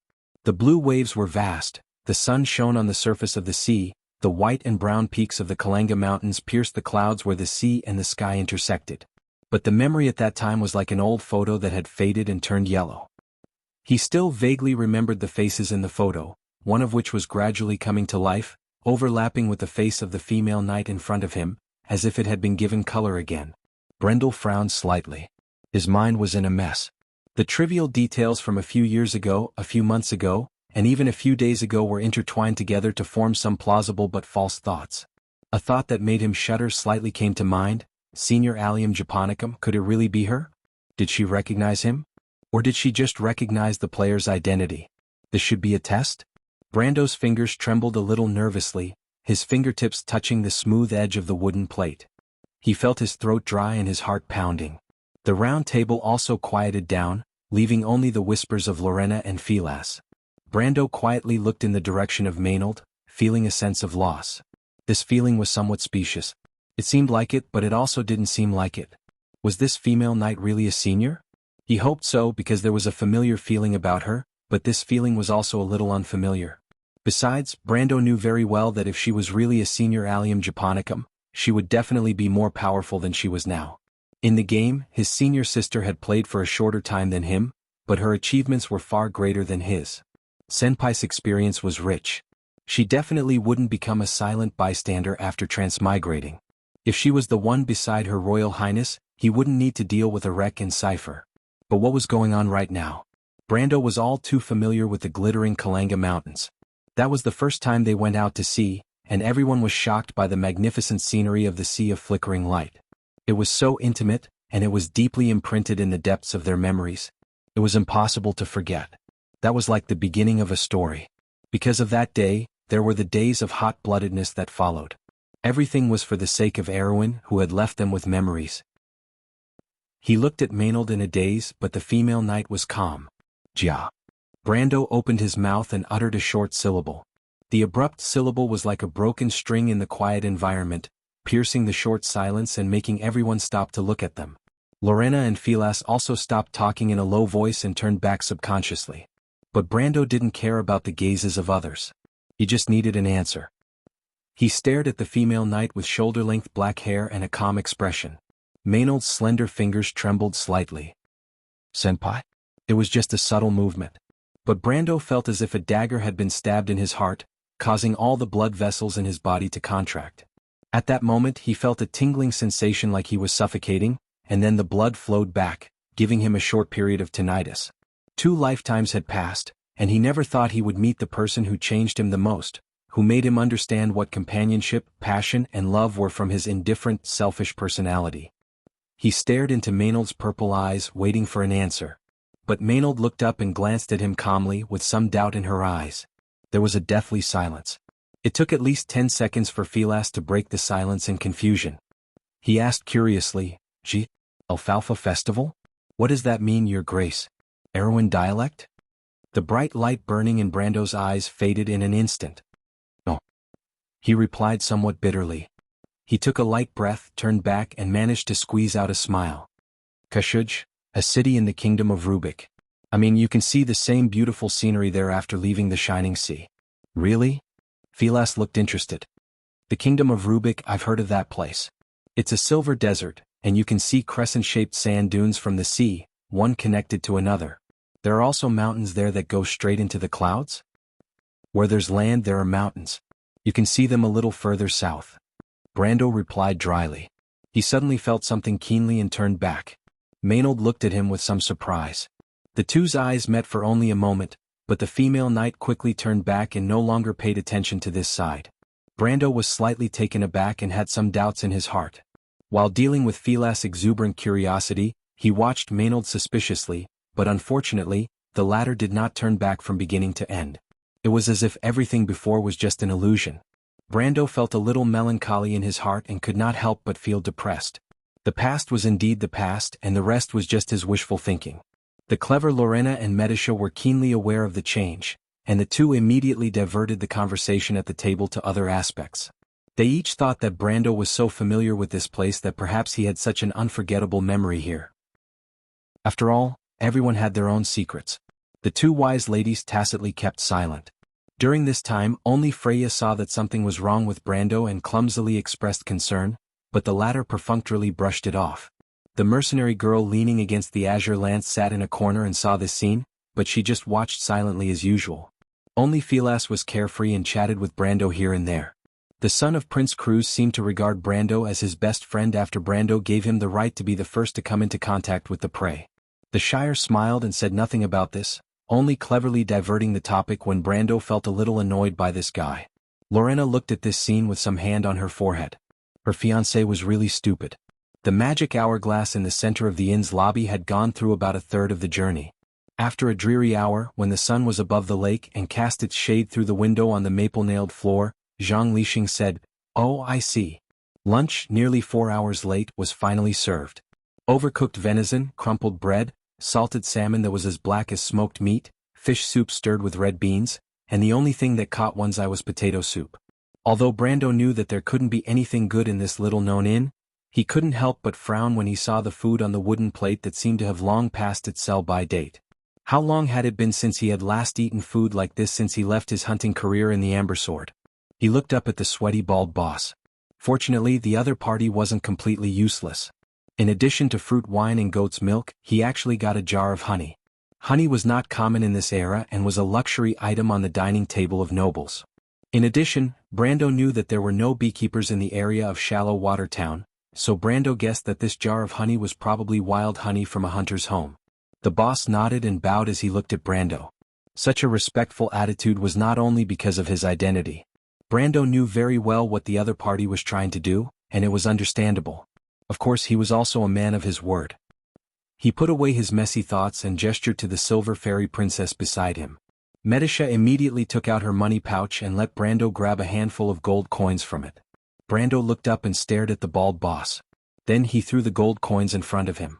It wasn't that he wanted to show off, but Brando knew that the most effective way to intimidate these unscrupulous people was to act like a noble. The glistening gold coins shone brighter on the boss's forehead. He was indeed stunned by Brando's gesture. It wasn't that he had never seen so much money before, but he had never seen a customer as generous as Brando in his life. Thousands of tolls was almost half a month's worth of income. "I'm a man of my word. As long as you fulfill my orders, I won't be stingy," Brando replied calmly. "This time we're here to hunt a special batch of prey. Do you have any news about the hunters in town?" Yes. The bald boss became even more respectful. In his eyes, Brando had already been promoted to a great noble from Ampere Seal and Kirkle. He was afraid that he would offend the big shot in front of him, so he quickly replied respectfully, "Of course, my lord. Shallow Water Town is only so big. There's no one in town that I don't know. Of course, outsiders are excluded." "You mean that you know there are outsiders in town?" The boss didn't dare to raise his head. "More or less, my lord. I dare not say all of them, but it's not a problem to say most of them. Caravans and adventurers will definitely look for a place to rest when they enter town. In a place like an inn, information flows quickly. It's hard to hide any secrets, my lord." He didn't need to say anything. In fact, Brando knew about it too. However, he was deliberately trying to get information out of the boss. Words spoken unconsciously were often the most trustworthy. "Since you know the situation around here so well, why don't you tell me about our hunt during this time of year?" "My lord, you've chosen the right time. After the middle of the month of flowing fire, the forest in the north will warm up a little. After that, it will quickly enter winter 2 months later. If you want to hunt, you only have this window of 2 months, my lord," the boss said with a look that said he didn't hide anything from Brendel. To be continued. If you like this work, you are welcome to come to Chidian. Come to vote for me. Your support is my greatest motivation. Chapter 705. This was also what Brando knew. What about the others? Will they trouble us? I don't trust those mercenaries out there. My lord, you can rest assured that there are very few people heading north to the forest. Most of the mercenaries who pass by here are actually going to Lantern Island. Brando nodded. At least the fellow had not lied so far. He narrowed his eyes and asked again, "What about the merchants? Shouldn't there be fur traders going into the forest to collect goods from the hunters at this time of the year? Won't they send mercenaries in?" My lord knows so much. The innkeeper's bald head had a few fine beads of sweat, but there are still very few people at this time of the year, so it's nothing to worry about. Besides, most of them are dutiful merchants. dutiful merchants. If there were any dutiful merchants left, Brando guessed that it was only the Roman lady beside him. Most of the people walking in Erewhon were armed merchants, and these merchants were more or less dirty. But he didn't mention it and just replied, "I know, but I don't want to listen to your estimates. Just tell me which caravans have entered the forest recently and how I can avoid them." He paused for a moment. "Also, get me a record of the merchant ships that have entered and left the port recently. I know that there will be records of this in your inn." "Understood." The innkeeper wiped the grease off his bald head and replied with a head full of sweat, "I understand, my lord. I'll get it for you right away." Brando had apparently succeeded in convincing the Baldi that they were a group of extravagant aristocrats who had come out to hunt rare prey, the white stag. With such an understanding, it was natural that everything went smoothly. In less than half an hour, he had asked about most of the things that had happened in Shallow Water Town and the surrounding areas in the recent period. These matters ranged from trivial matters such as neighborhood conflicts, to which ships had recently left the port. Everything, no matter how big or small, was made clear to him. It had to be said that the inn was indeed a crowded place for information gathering and dispersing. Faraz and Lorena could not help but widen their eyes when they heard what the plain-looking Baldi knew. However, Brando was a little amused. In his opinion, some rumors could only fool rookies like him who were out for the first time. He flipped through the greasy book he took from the innkeeper and threw it aside. In this era, Erewhon's literacy rate was still not high. Most of the innkeepers had their own set of markings to record important matters. However, this was not a problem for Brando. Fanzin, Saint Tassol, and Cruz may not be familiar with the shorthand of remote places, but when it came to Erewhon, he was all too familiar with it. Under the admiring gaze of the innkeeper, he easily finished reading the records in the book, then took the map out of his backpack and rolled it out on the table. He actually did not care about which ships were entering or leaving the port. Besides, even if a wreck was on one of them, he would not be able to tell. It was just a smokescreen. What he really cared about was the caravans leaving Shallow Water Town, and the news of the recent sightings of the beast. Is what that guy said true? Faraz seemed to have just recovered from the shock. He said someone saw a cat turn into a fish. Is that possible? Brando had to look away from the map. He used a quill pen to mark the area where the beasts had been sighting recently. Then he turned back and looked at the guy like he was an idiot. Of course not. There is a lot of news circulating in places like the inn, but most of it is rumors.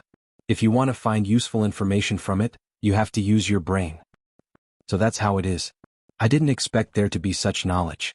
Faraz showed a look of sudden realization. But his fiancée, Lorena, obviously understood more. She chewed on this sentence and looked up to ask, "So which piece of information do we need, Count?" Brando had to sigh inwardly when he heard this.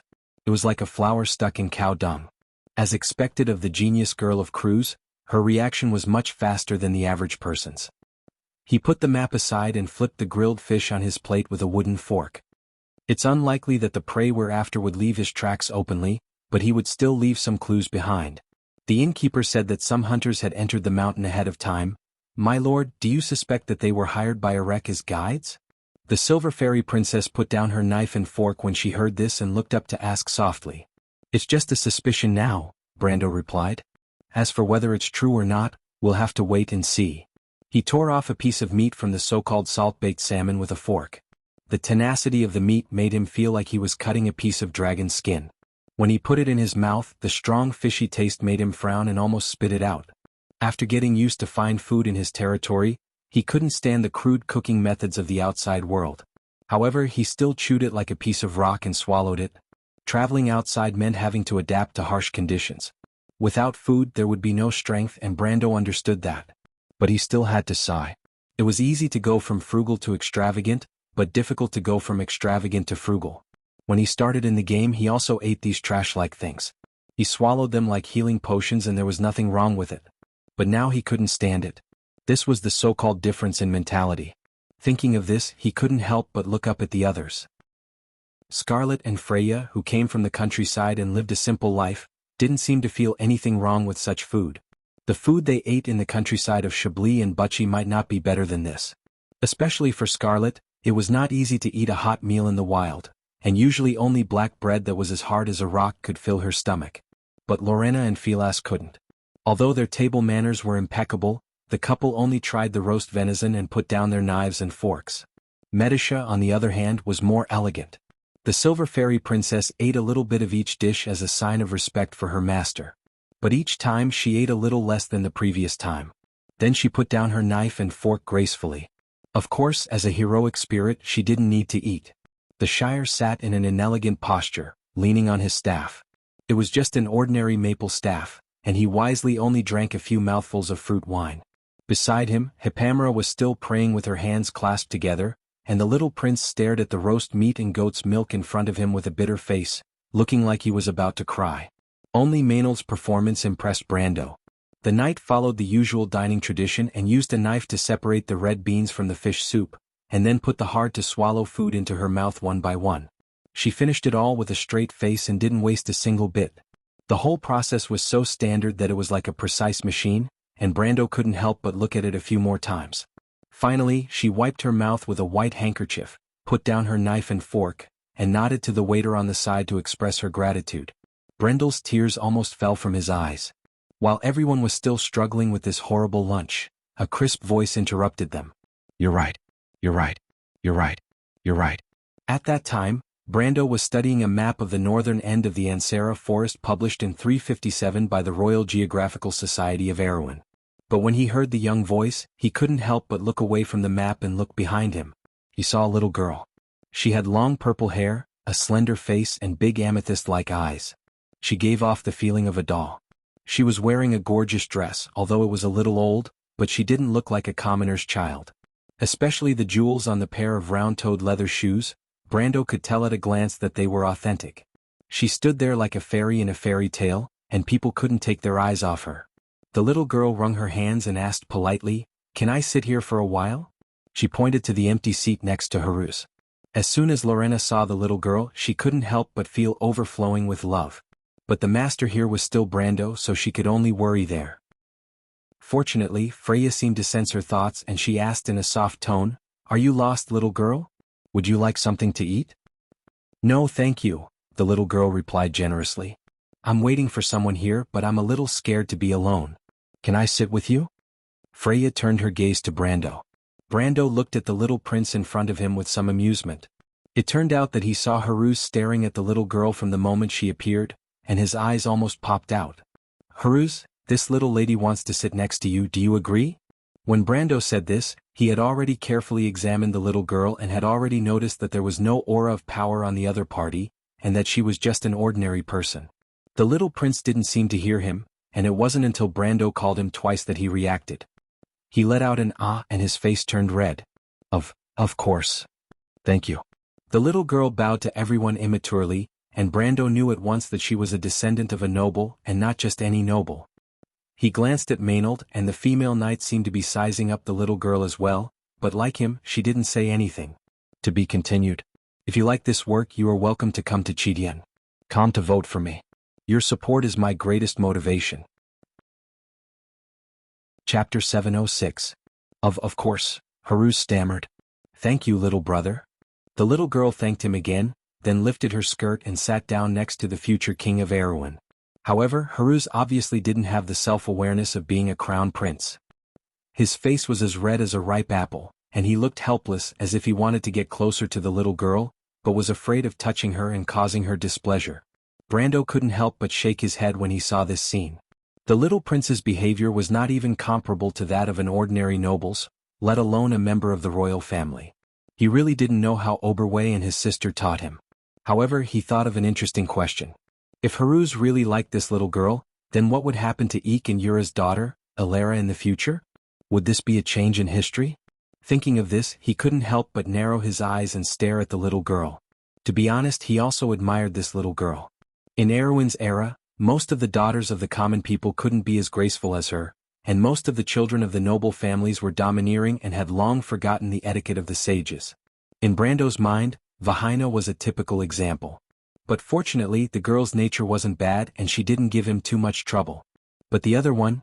He couldn't help but have a headache when he thought of the Prime Minister's daughter. But just as he was thinking about it, he suddenly heard Lorena ask with some concern, "Little girl, what's your name?" The little girl looked up at the female knight and replied in a childish voice, "Originally, Mommy said that names shouldn't be told to strangers. But I know you're a good person, sister, so I can tell you in secret." Then she leaned over and whispered in Lorena's ear, Big sister, my name is Micaiah. But although this sentence was whispered, at least half of the people present heard it clearly. Except for the little prince and the greatly weakened the Shire, Medisha and Hippamera, Brando, Freya, Scarlet, Maynard, and Faraz all heard it clearly. After all, as beings with strength above silver, it was very easy for their senses to hear a little girl's unintentional whispers at such a close distance. But the mountain girl and Freya naturally wouldn't say it out loud, and Faraz's mind wasn't on it at all. In fact, he had been staring at the jar of honey next to Brando with drooling desire. Of the four, only Brando raised his eyebrows slightly. Micaiah, the name. It sounded familiar. He immediately became alert. Now, he was very sensitive to this kind of feeling. In the past, there were too many records of background, history, and information in the game. Not everyone could be omniscient, but most of the names and events that were well known would more or less leave a mark in the hearts of the players. The deeper such a mark was, the more important the event was. And the War of the Black Roses, an unforgettable event for Brando, would never be forgotten for the rest of his life. A name that he was familiar with but couldn't remember meant that there were two possibilities. One possibility was that the meaning of the name itself wasn't very outstanding, but it occupied a place in history. The other possibility was that the owner of the name might be very famous, but had little interaction with him. The former was the replacement of some small local lords, and the latter was the owner of a secondary seat in the Council of 12 of Buga. Although the Council of 12 of the Silver Folk was a terrifying existence, Brando really couldn't remember the full names of the others except for the two names William and Tumen. Of course, he might be able to remember the other person's identity when he saw the name, but it wasn't so easy to remember every detail. Thinking of this, he couldn't help but straighten up a little seriously. And at the same time, he saw the female knight Maynard opposite him also cast a somewhat serious look at the little girl. But the little girl was sharper than he thought. She seemed to notice Brando's abnormality and looked up at him with some fear. "Uncle, what's wrong?" "Uncle?" Brando almost spat out a mouthful of blood. Even if he counted his birthday next month, he was only 21 years old. 21 years old. How did he become an uncle? He took a deep breath and calmed himself down with great difficulty. He thought to himself, forget it. Anyway, with the age of his other soul, being called uncle wasn't a big deal. He paused for a moment and asked in what he thought was the most gentle voice, "Little girl, you said your name is Micaiah? What's your full name?" Brando dared to guarantee that his expression at that moment must be the most gentle, and would never be mistaken for a strange uncle who used lollipops to kidnap a Lolita, but he immediately discovered that it was just his illusion. Micaiah looked at him with some fear, suddenly slid down from the chair and carefully replied, "My name is Micaiah, uncle. My mom and dad are coming soon, I'll go first, thank you." Then she bowed to everyone and ran outside. Wait. Brando was slightly startled and was about to reach out to stop the little girl. But it was at this time that he saw a man running in from outside the door of the inn. As soon as the man entered the inn he shouted, "Found it, sir." Only then did Brando notice that the man was bald. This was the innkeeper who had been sent out to help him inquire about the news. Seeing this guy, Brando swallowed the words that were in his throat back into his stomach. He glanced at the little girl called Micaiah from afar, and the latter had run to the counter in a short while. Forget it, Brando couldn't help but sigh. Anyway, there would be plenty of opportunities in the future, and his most important task was obviously not to investigate the identity of a little girl.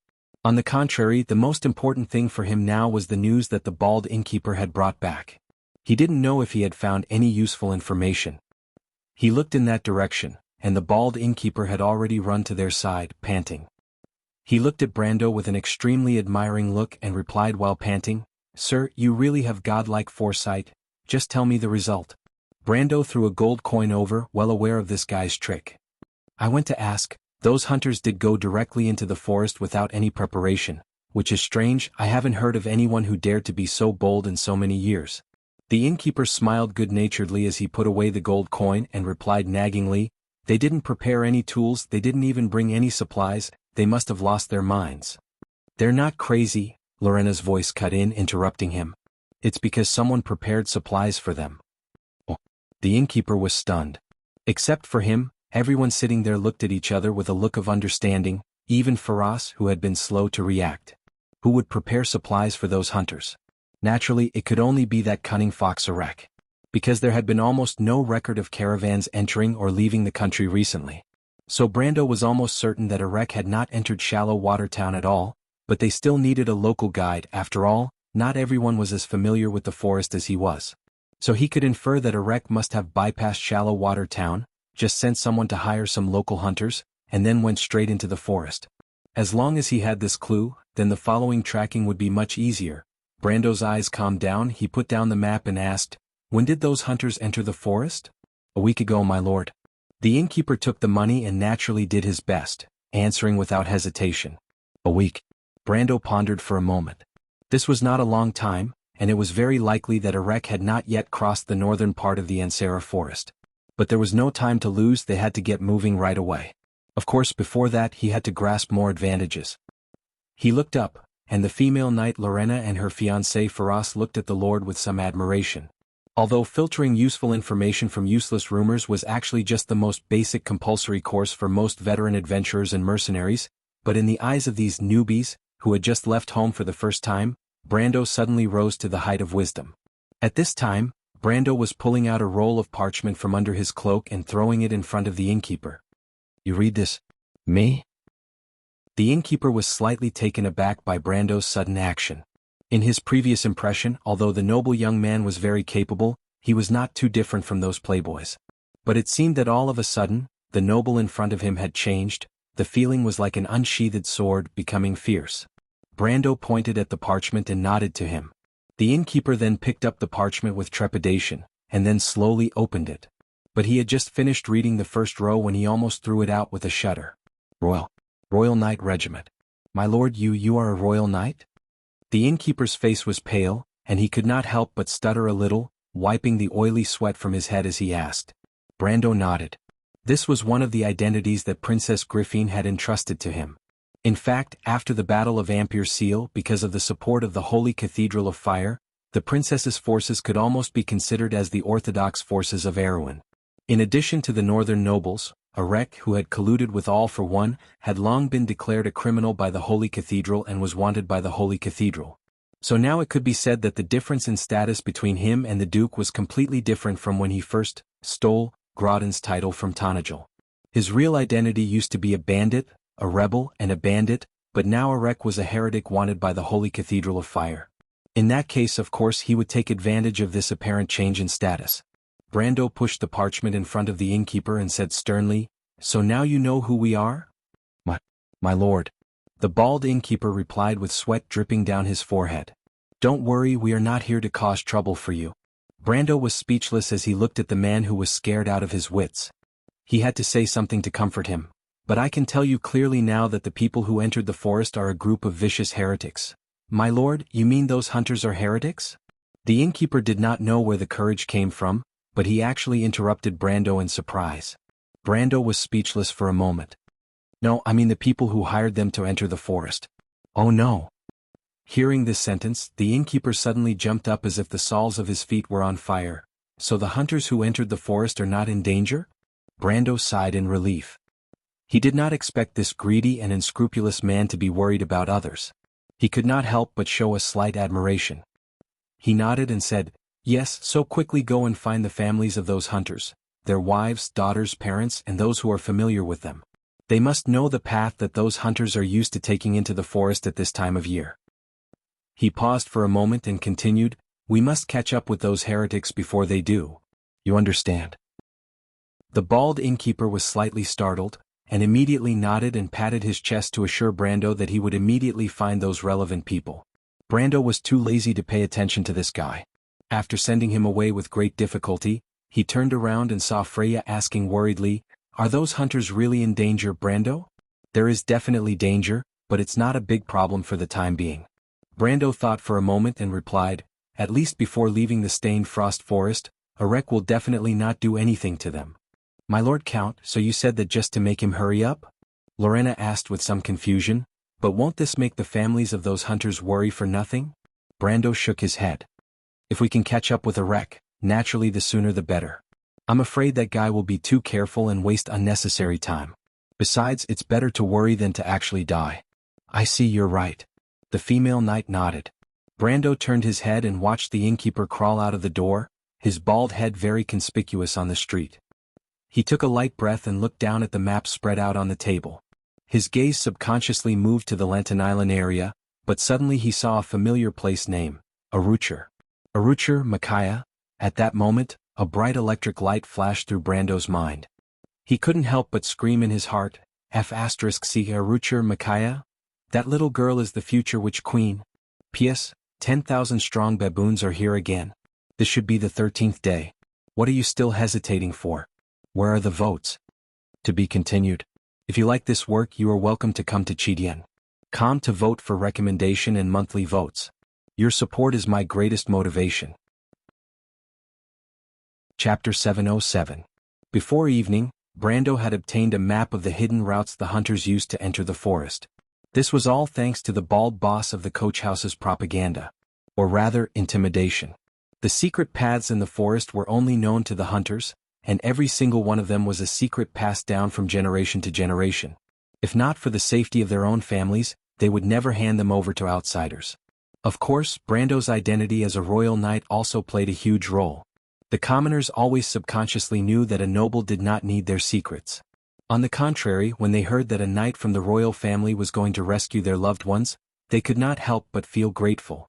Some even volunteered to be Brando's guide, but Brando politely rejected them. It was not that he thought he was more familiar with the forest in the north than the locals, but it was not worth it to bring a burden along for this little bit of convenience. Soon it was close to dusk. The red sun was slanting into the mountains on the west coast of Lake Valendon. The setting sun dyed the entire world in a hazy golden red. Under the twilight, a caravan consisting of only a single carriage was leaving Shallow Water Town's northern gate. Brando rode his warhorse at the front of the convoy, moving along the crescent-shaped beach by the lake. His shadow was dragged long by the setting sun, as if he was a silhouette of the gloomy Northansora forest ahead. Brando raised his head and looked at the forest buried in the shadows of the mountains. The dark canopy of the trees was like countless nails arranged together, stretching all the way to the gray background of the Goldfinch Mountains. It was a vast cedar forest. A series of hooves sounded behind him. Brando turned his head to the side and saw a bright purple. The Shire's long robe fluttered slightly in the evening wind. He was riding a chestnut-colored warhorse, catching up from behind. Compared to the other wizards, the Highland wizards had some experience as knights' apprentices, so they more or less knew some riding skills. This young wizard was undoubtedly one of the best. "Hey, Sir Overlord." The Shire's snow-white hand held the reins while his other hand held his cane. He made a special greeting. "I just got something interesting. You must want to see it." Brando was too lazy to look at this grinning guy. In his vision, the sunset glow in the eastern sky faded slightly and was replaced by a transparent light blue. A few white stars dotted the blue night sky, faintly discernible. A cool breeze blew across the surface of the lake, and the floating golden light rippled on the waves, like a few light ribbons. Bathing in the evening breeze, he snorted softly. "What is it?" He was very clear about the temperament of this guy who had followed him for a long time. If he showed too much interest, this guy might become complacent and keep him in suspense. The Shire laughed dryly. "Then the bill for the hotel?" Brando thought that Baldy had secretly tampered with the bill again. He couldn't help but sigh. It was one thing to tamper with the bill, but to be caught red-handed, this was really disappointing. "He's just a profiteer. There's no need to bother with him." No. The Shire shook his head. "I don't think he's that stupid. Did any of us replenish our supplies at the hotel?" Brando was slightly startled. "Replenish our supplies? Of course not, but you can ask Mr. and Mrs. Lorena. Maybe they bought something." "I've already asked." "They don't know either, Sir Overlord." Brando turned around with a suspicious look in his eyes. The convoy had made the last replenishment at Fort Kirkle. After that, there was no need to replenish their supplies at all. He became alert. "What's going on?" "I've asked the waiter." The Shire, "Get to the point. If you keep me in suspense, I'll kick you into the lake." Brando replied impatiently. Okay. The Shire quickly raised his hands in surrender. "Sir Overlord, the waiter said so. The little girl who was with us asked him to buy these things. And then he blamed it on us." Brando was slightly puzzled. "Does he think we're in cahoots with the little girl?" "Yes, we're in cahoots. But that's what the little girl said herself, if the waiter wasn't lying." The Shire spread his hands on the horse's back. "Wait." Brando suddenly reacted. "You said she left the bill to us?" "I'm afraid so, Sir Overlord." The Shire laughed. "She successfully conspired to take over Grodden's position and forced the legitimate nobles to acknowledge him. Count Trentheim, who had never suffered a loss, who had protected all his confidence and hope, who had saved the loop of trade winds, who had gone to Ampere Cypher alone to defeat Duke Cypher and the Holy Cathedral of Fire, who had never thought that he would be defeated by a little girl today. No one would believe this. Brando raised his head and straightened his body. He faced the direction of the forest and urged his horse to run faster. He squinted his eyes in the wind and replied, "You're right. This is really bad." The Shire saw his overlord's smug expression and was slightly startled. Naturally, he could not catch up with Brando and could only shout from behind, "My lord, why do I feel like you've succeeded in your scheme?" Brendel smiled faintly but did not reply. He was not just in a good mood, he was in a very good mood. Micaiah Every Eye was a famous name in history. The Witch of Aruchur, the Rebel, the Witch of Gold, the Merchant of Equality and Sophistry. But the most famous of them all was, she was undoubtedly the ruler of the Bunasan, the overlord of the Winter Kingdom, and the Witch Queen. She was the ruler of space and time, the successor of the Witch of Nothingness, Euphorbia. She was known as the most unique witch among the 12 branches of witches. Because she was a witch but also pursued the path of rebellion to break free from the witch's fate, she was once called a rebel by the witches. But it was such a rebel who finally gained the recognition of the Crown of Winter and became the first witch queen to unify the 12 branches of witches after 1,000 years. Micaiah was from Erewhon, but before the Third War of the Black Roses she left Erewhon with her teacher and went to cruise. Before that, the Witch Queen had been living in Aruchur, Lantan Island, so she was also known as the Witch of Aruchur. After that, Micaiah experienced nearly 30 years of wandering life. When she became the Witch Queen, Erewhon was long gone. Therefore, Brando did not have much interaction with the Witch Queen. Her name was like one of the many stars floating in the bright starry sky of Wonde. Although brilliant, it was only a wave in the long river of history. But now the significance was slightly different. Micaiah was still a little girl, but her talent could not be doubted. Brando now doubted whether the parents she spoke of really existed, because she looked more like an orphan. Although it was a little rude to think so, it was really good news for Brando. Compared to persuading a noble couple to give their child to him to teach, it was much easier to lure an isolated and helpless little girl with a stable and good environment. From Micaiah's behavior, it could be seen that she must have no food or clothing, maybe she was separated from her parents. But Brando did not turn his horse around, because he remembered that Micaiah would officially become a witch around March next year. Before that, he still had a lot of time. In any case, he had already asked the owner of the carriage house to keep an eye out for him. Although he did not think that the little girl would continue to stay in Shallow Water Town after committing the crime with her calm and intelligence. But it didn't matter, there was still time. Brando and his horse galloped together in the wind, and he could not help but let out a sigh of relief in his heart. The 3 heroes of Erewhon, the Valkyrie, Amandina, Bosley, Tamar and Carglaise were all outstanding young people. If the Witch Queen from the other side of history was added, more and more outstanding talents were gathered on this ship sailing out of the storm. Perhaps the history of the Erewhon would really change because of this. From evening to the dawn of the night, everyone in the caravan saw the young lord's figure galloping wildly under the moonlight. He ran a big circle around the edge of the forest and circled back to the starting point, seeming to be particularly high-spirited. However, very few people knew what the Count was thinking. Only a slightly cold gaze was silently watching the silhouette under the moonlight. Nightfall in summer always came especially late. Although the full moon had already rushed over the gray mountains, the fiery sunset was still unwilling to retract its last ray of light. It was only after 8 o'clock that the forest by the lake was completely dark. If this was the Tanajul region, the forest would already be filled with the sound of insects chirping, but the cedar forest was especially cold. The rustling of the temperature and the frost on the pine trees seemed to be incompatible with the season. But Brando did not slow down the caravan. Instead, he returned to the side of the carriage and urged everyone to maintain the same speed. From here onwards, they would enter the northern Ansara forest and enter the Foy Fork. This place was still far from the Falling Needle Hills. The frost demons that lived in the cedar forest were magical creatures that were over level 20. Even experienced hunters could easily subdue them. Of course, they had to rely on traps and cooperation. But Brando was looking for a more beautiful creature, and the first night in the forest was especially important for him. He tightened the reins and slowed the warhorse down. He bypassed the carriage full of supplies and carefully checked the condition of the shafts and wheels. Traveling on the uneven road in the forest in cold weather was especially taxing on the loaded carriage, so he had to be more careful. Brando had experienced many adventures and naturally had the relevant experience. But when he reached the other end, he saw a familiar face. The female knight was sitting on a pitch-black warhorse, holding the reins with both hands. She looked at him calmly as if she had been waiting for him for a long time. The first night is very important, isn't it? Her voice was calm and cold. After the night fell, the cold wind began to carry a hint of coldness, as if it was sweeping through the forest. Brando shivered.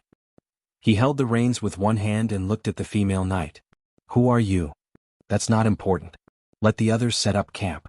Maynard tucked her black sandalwood hair behind her ears and glanced at him from the corner of her eyes. Come with me. Bring your 3 attendants. As she spoke, she turned the horse around and left him with a suave view of her back. Wait. Brando was stunned. Idiot, Maynard replied with her back turned. Don't ask so many meaningless questions. Isn't your mission to catch the crystal deer? I know where it is. It was as if a bolt of lightning had descended from the sky and landed on Brando, causing him to freeze completely. P.S. After obtaining Lady Nicole's permission, you baboons are resting today. The main thing is to stabilize the quality and continue to explode with 10,000 copies tomorrow. Also, someone asked me about the update plan for next month around the new year. We'll see when the time comes. I'm going out on the 2nd. If I can rush out the chapters before then, I'll maintain 10,000 new updates. To be continued. If you like this work, you are welcome to come to Jianghu to vote for me. Your support is my biggest motivation. Chapter 708. As if by some strange coincidence, Brando obeyed Maynard's orders and gave the order to set up camp, but he didn't bring the Shire, Medisha, or Hippamera with him. Instead, he chased Maynard into the Ansara forest alone. The 2 warhorses passed through the forest at night and passed through a gentle hillside. This was the Weiler hillside to the north of Shallow Water Town that Brando was familiar with. But soon, the forest gradually became sparse and open up, and in Brando's field of vision, a silver-like path paved between the woodlands. It was actually the reflection of the moonlight. The silver moon hung high in the sky, depicting the uneven treetops of the cedar trees, and the withered leaves piled up in layers below. The graceful figure of the female knight was always in front of Brando, maintaining a steady pace. She didn't speak, just silently moving forward. But Brando finally couldn't suppress the doubts in his heart. He urged the horse to close the distance between them. What do you want, Madame Maynard? The female knight slowed down and answered without turning her head. Didn't I tell you before? I know where the crystal stag is. Her voice was like a clear spring in the mountains, flowing gently. This wasn't the answer Brando wanted. He wanted another answer. But how do you know? This place was already very close to a valley in his memory called Holy Silver Valley, where many moonlight flowers bloomed. But more importantly, there was an even more beautiful and enchanting creature living there. In the folklore of the Ansara forest, there was a charming crystal stag living in the forest. Every full moon night, it would wander through the forest and devour the moonlight. Only a few people had seen it before, but any hunter who met it by chance would be lucky for the next month. After all, legends were just legends. The crystal stag in the amber sword was an elemental creature from the water elemental plane. A small number of them existed in Wonde, and in Erewhon, they mostly lived in the Ansara forest and the Falling Needle Hills to the south of the Stained Frost forest. Their food was pure magic, so when the moon of magic was full, these enchanting creatures would migrate in the direction of the flow of magic in the forest. This was a level 55 elemental creature with a simple healing element. It was worth mentioning that they weren't as peaceful as the legends said. The crystal stag had a strong sense of territory and would often attack intruders. And they would also move with the frost demons in the forest, so they weren't suitable prey. But there was only one elemental activation mission in the north of Manoir, and that was to obtain the crystallized blood of the crystal stag. The question was, how did she know all this? The female knight turned her head, and the milky moonlight outlined the curve of her face. She looked at him, and there was a bright reflection in her eyes, but she was very calm. I also know that you want crystallized blood. Brando's knuckles turned white as he gripped the reins. Who exactly are you? An equivalent exchange.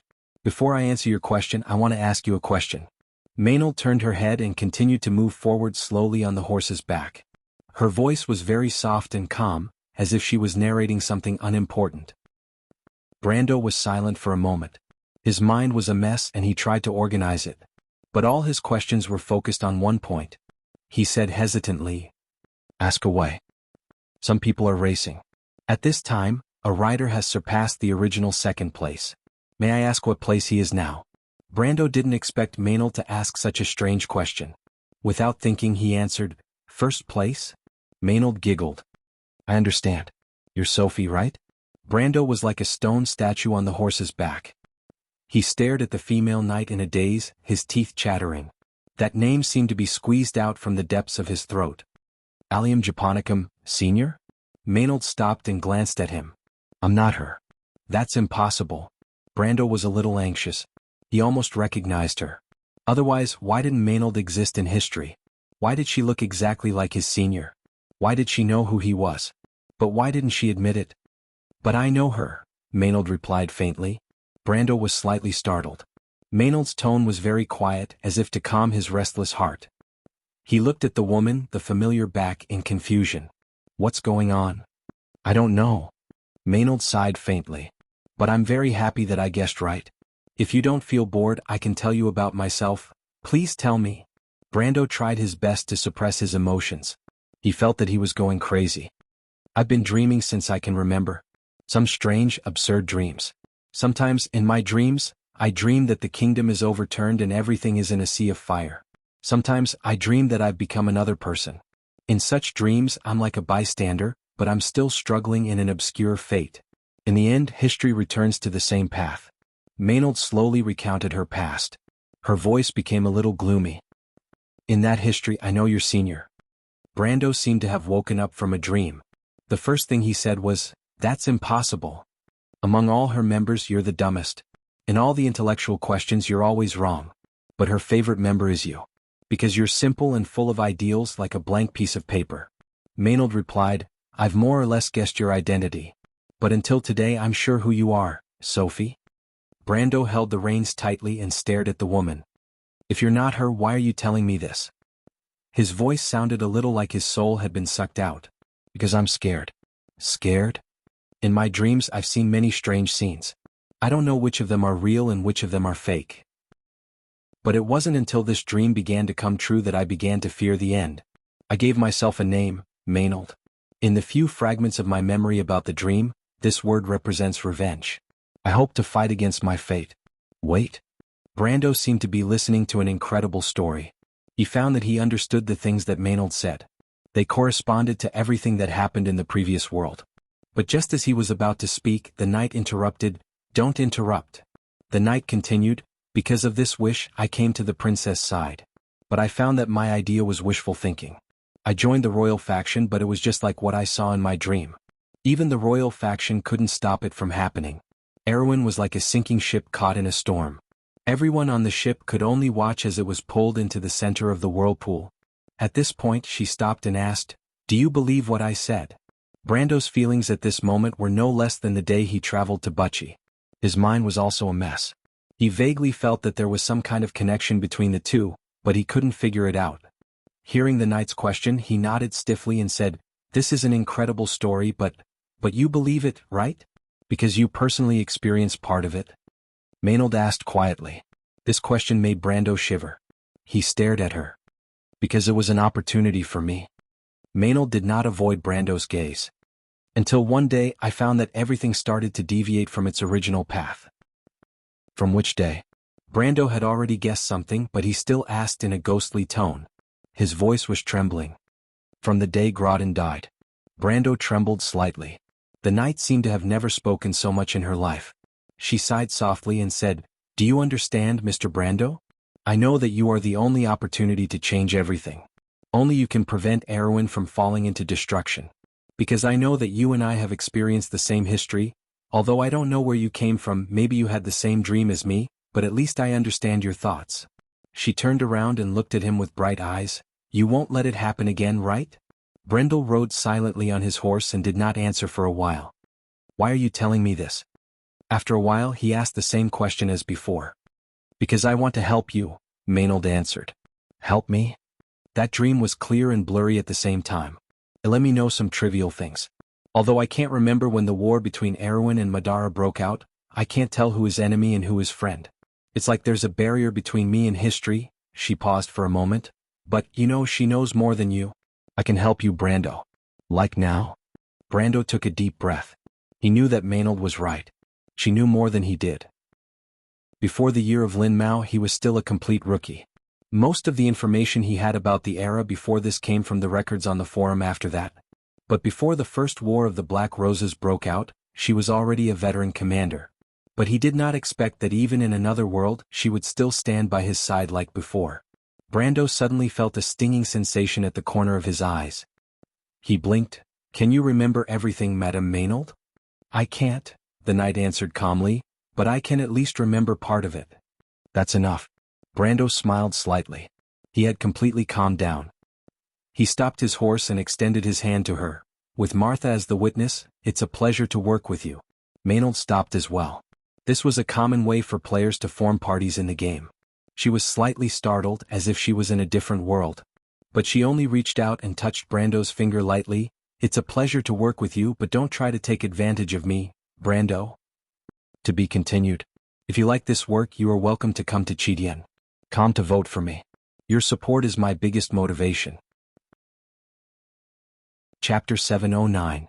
The two of them stood on the cliff, gazing at the silent valley. "We'll reach the Holy Seal Valley if we go down from here. Do you still remember the specific steps to catch the crystal stag?"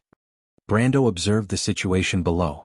The valley was also covered in dense cedar forest, but there were specks of light between the trees. Those were the light of the moonlight grass. "Go down. Catch it." Brando turned his head and gazed at the calm female knight. This was really like the answer from Senior Allium Japonicum. It was simple, clear, and without any ambiguity. "Why are you looking at me? With your current abilities, it's not difficult to catch it. I only remember that this valley is a concentric circle. The frost demons live on the outermost perimeter, and then there's a lake. The lake is very shallow, and many places can be crossed by wading through." Maynold bathed in the night wind with a calm expression. "Even if you obtain this information from the kingdom's geographical records." "You guessed correctly, Mr. Brando. I did obtain this information from the Manowir geographical records published in 355. The memories in my dream are fragmented, and sometimes I have to match them one by one from documents," Maynold answered calmly. "But you told me you can find the crystal stag. They only appear at 3 or 4 o'clock tonight when the moon is full. They travel by the River of Magic, but I've never had the experience of finding the River of Magic." "I have, but you need to bring me down first." Brando let out a sigh of relief. He looked back at the pitch-black forest and nodded. "That's not a problem." The distance from the outskirts of the valley to the central lake was a slope that sloped toward the center.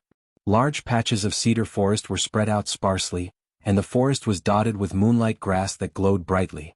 From afar it looked like a meadow on fire.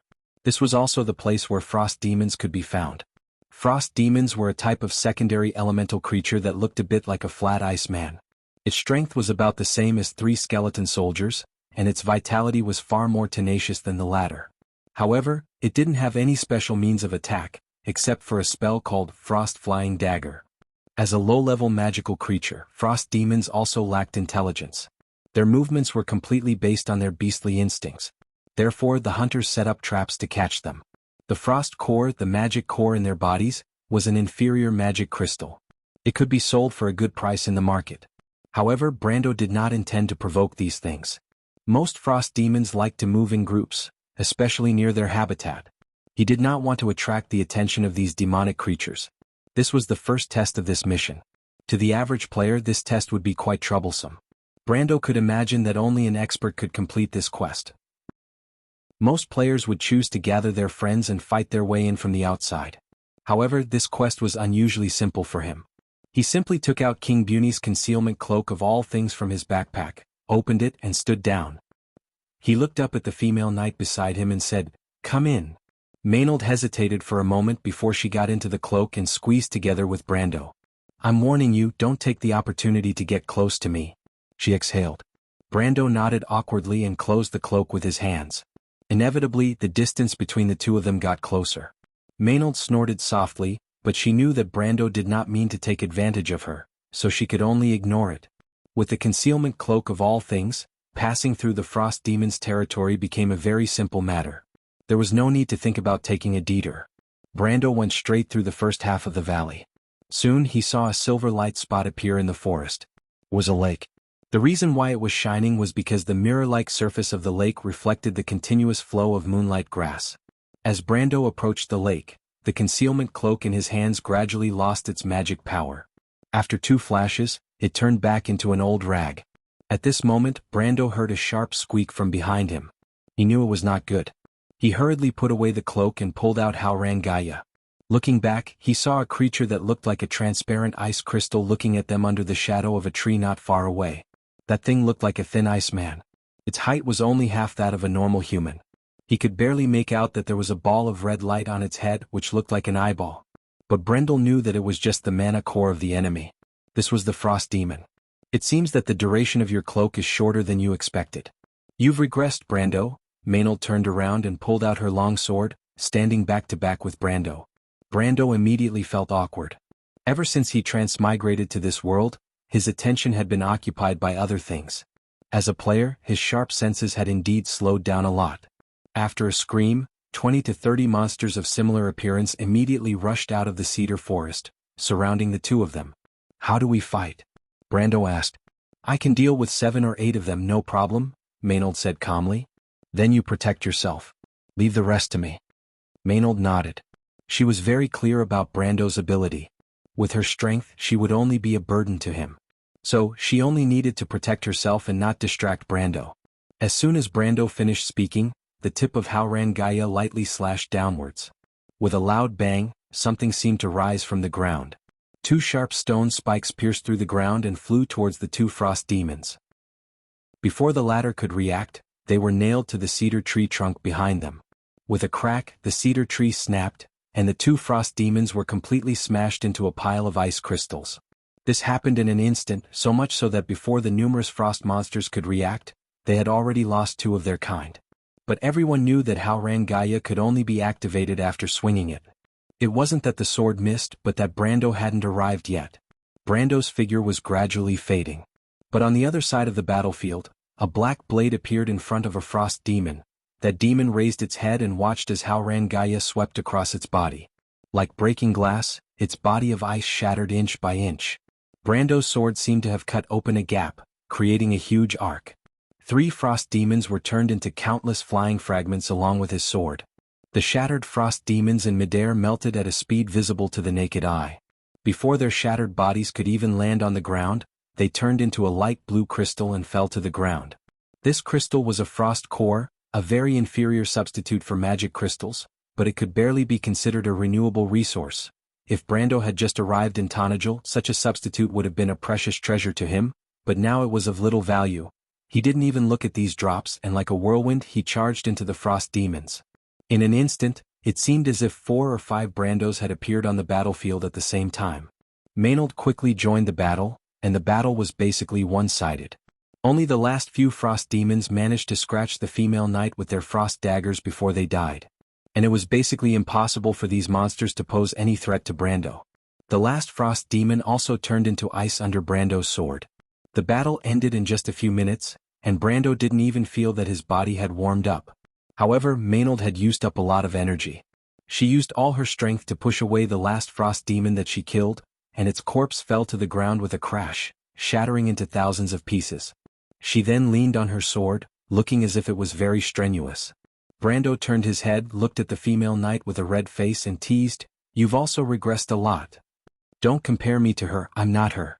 Maynard sighed softly and raised her head to glare at him hatefully. Brando smiled faintly. He also knew that Maynard wasn't his senior sister Allium Japonicum, but they seemed to have influenced each other. From her, he could always see the shadow of his senior sister in every detail. He finally understood why, other than her appearance, she always gave him a feeling of closeness. Perhaps it was because of this feeling that it was very difficult for him to bear any ill will towards her, and even had a natural sense of closeness. At this moment, the corpse of the frost demon that Maynard killed was melting, like snow seeping into the meadow, leaving behind a dark blue hexagonal crystal. Brando's smile immediately froze on his face. Maynard also noticed the crystal at her feet. She gently picked it up. "This is the heart of frost." Brendel almost screamed out. "Martha above, how did your face become better?" He looked at the female knight with a dumbfounded expression and blurted out, "This thing's drop rate is only 0.003%. Maynard was slightly startled and immediately glared at him hatefully, replying word by word, "I said I'm not her. But isn't your face still as black as mine?" Brando couldn't help but curse in his heart. When he thought about how this knight captain had opened the corpse a few times before, he still had some lingering fear. "What did you say?" "No, I'm just lamenting." Brando shrugged. Maynard glanced at the gem in her hand. Her gaze was a little confused, but she clearly recognized this thing. She raised the frost heart. "You want this thing? Is it useful to you?" "It's very useful." Brando took a deep breath and answered honestly. "But you're not an elementalist, are you?" "I know, but it's more useful to me than an elementalist," Brando answered. After hearing his answer, Maynard didn't hesitate, as if the thing in her hand was trash to her. She looked at the gem again and then casually threw it over. "Remember, don't compare me to her. I am me and my name is Maynard." With this action, the female knight coldly ordered. Brando was slightly startled. He suddenly thought of something. "Is this why you don't want to learn magic?" But before he could finish this sentence, Maynard glared at him coldly. "I'm going to treat my wound." The female knight said this and disappeared behind the forest. Brando actually already had an answer in his heart, but he was slightly stunned for a moment before bending down to pick up the frost heart. Opening the interface, a familiar attribute immediately appeared in his vision. Frost heart wind, water elemental pool capacity plus 5%. To be continued. If you like this work, you are welcome to come to Jianghu to vote for me. Your support is my biggest motivation. Chapter 7:10. The frost heart wasn't a piece of equipment, nor was it a strengthening crystal. It wasn't a material or an embedded gem. It was a consumable, and its only function was to increase the capacity of the user's wind and water elemental pools by 5%, but it could only be used once on the same person. These things were undoubtedly the spoils of war that Brando needed the most right now. It was also the most crucial part of his path as a planeswalker, something that even Tumen could not imagine.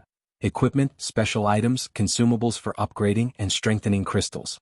There were many items in the world of Wone that could expand the elemental pool, like the Heart of Frost and the Star of Flame.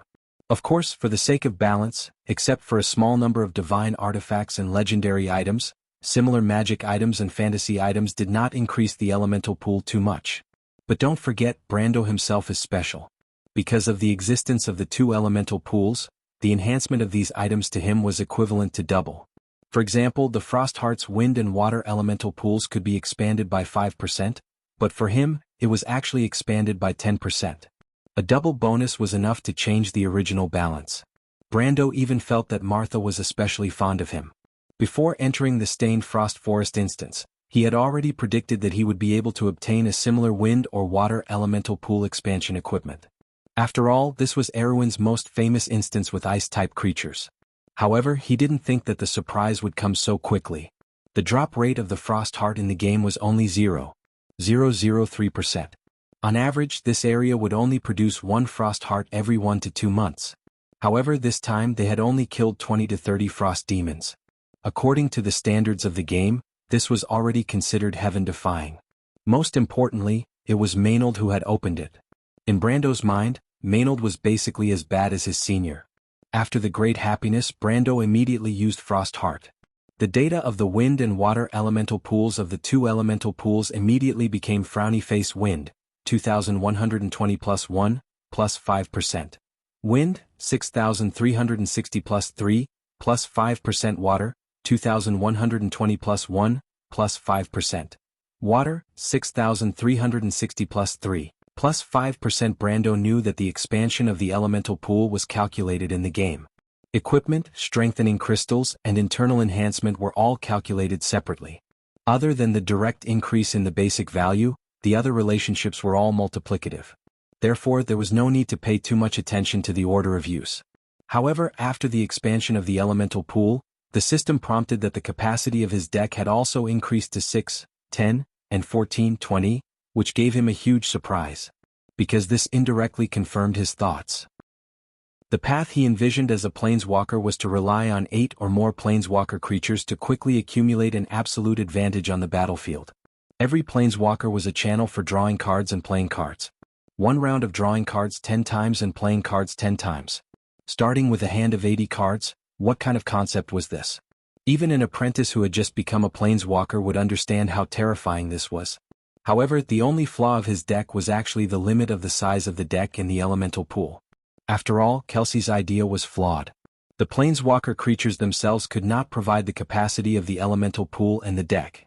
This meant that more than 8 planeswalkers would have to draw power from his elemental pool and share only 2 decks. If an ordinary planeswalker's elemental pool and deck could not form a cycle, they would probably face the end of being exhausted in an instant. However, Brando did not want to pursue a cycle in the ordinary sense. If he wanted to pursue a cycle, why did he have to tinker with this deck? Of course, it was not that he had not considered this problem, but he only had a solution. His solution was actually very simple. With the natural advantage of being a high-level player, he could target and collect equipment that could expand the elemental pool. Through the accumulation of equipment and strengthening items, he could support a huge elemental pool. Then, in turn, a huge elemental pool could bring about an equally huge deck. This way he could ingeniously bypass the so-called bottleneck problem of his planeswalker deck. Of course, this method seemed very simple. However, in reality, it was almost impossible for anyone other than Brando. The world of Wond was so huge, and the limited ruins and underground cities were scattered across a vast area. To filter out the equipment that had the attributes you needed from the hundreds of millions of magical equipment, this was undoubtedly a lifetime of work. Of course, you could also make your own. However, ever since the fall of Babel Fortress, most of the skills from the peak of the power of ancient magic had long been lost. Most of the top equipment in the world of Wond were gifts from the ancient times. How could the craftsmanship of the Iron Folk surpass those of the gold and silver bloodlines that were favored by the gods? Not to mention the divine equipment that had been lost in history. They belonged to the gods and were not something that could be born in this era of mortals. However, these problems were not a problem for Brando because this was what he was best at. What equipment was in what instance, which treasure chest hid what he wanted. Finding out these information was as simple as eating and drinking for him. The only pity was that he was a warrior in his previous life and knew little about the top equipment of the wizards. However, he did not expect that this problem would be solved by at least half today. Because his senior sister was once a wizard and an elementalist.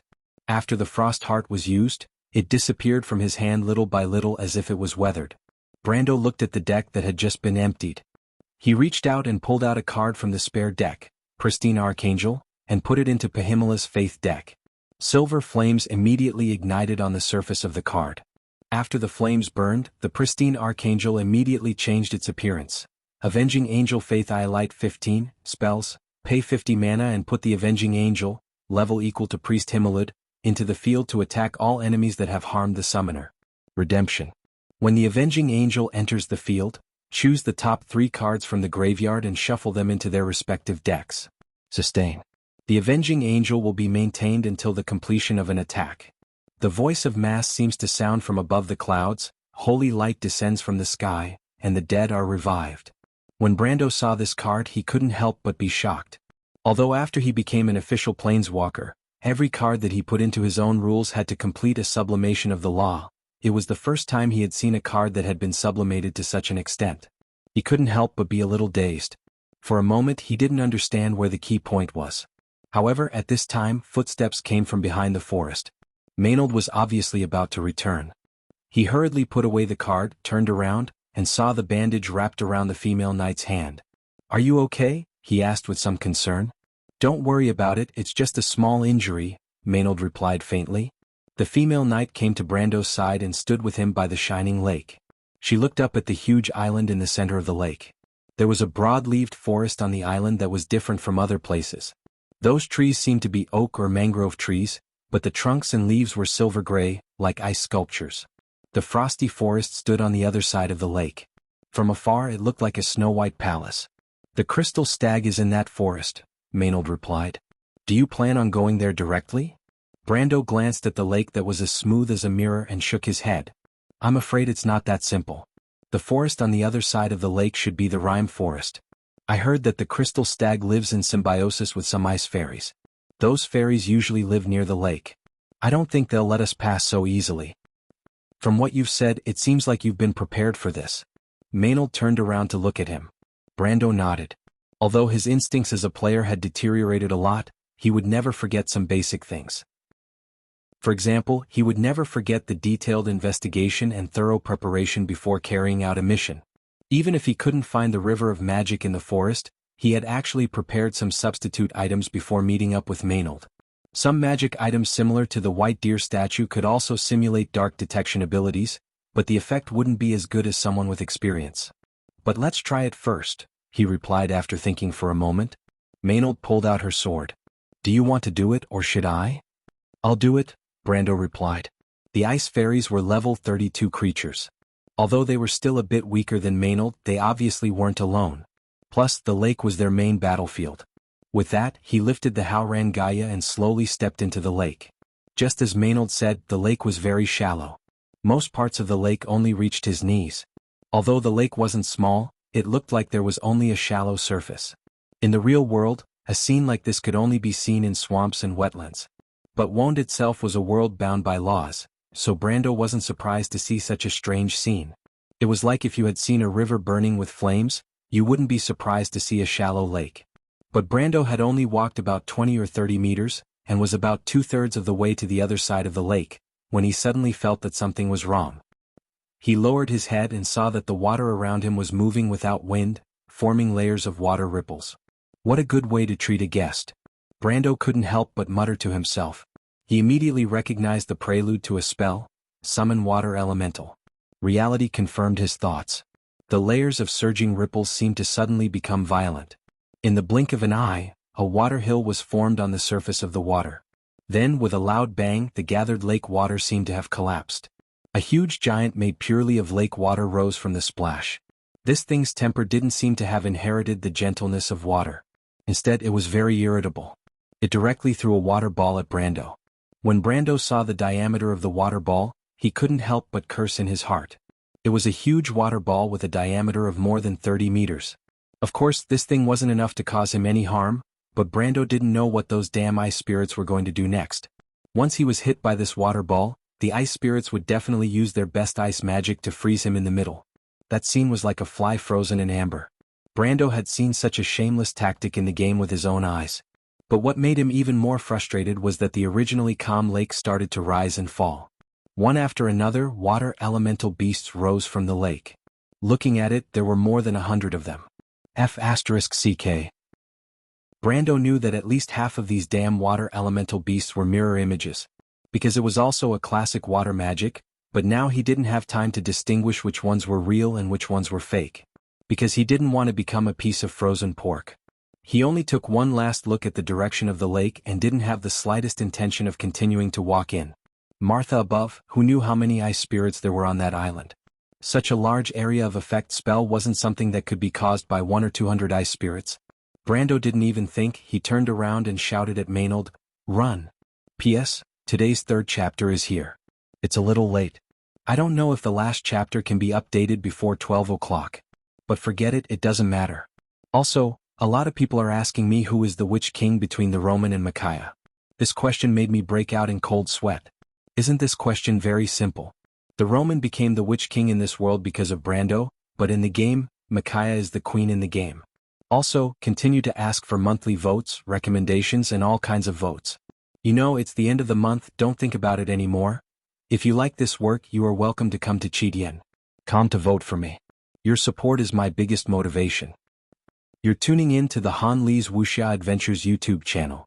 We're so grateful for your support and don't forget to subscribe to join us on this incredible journey through captivating stories.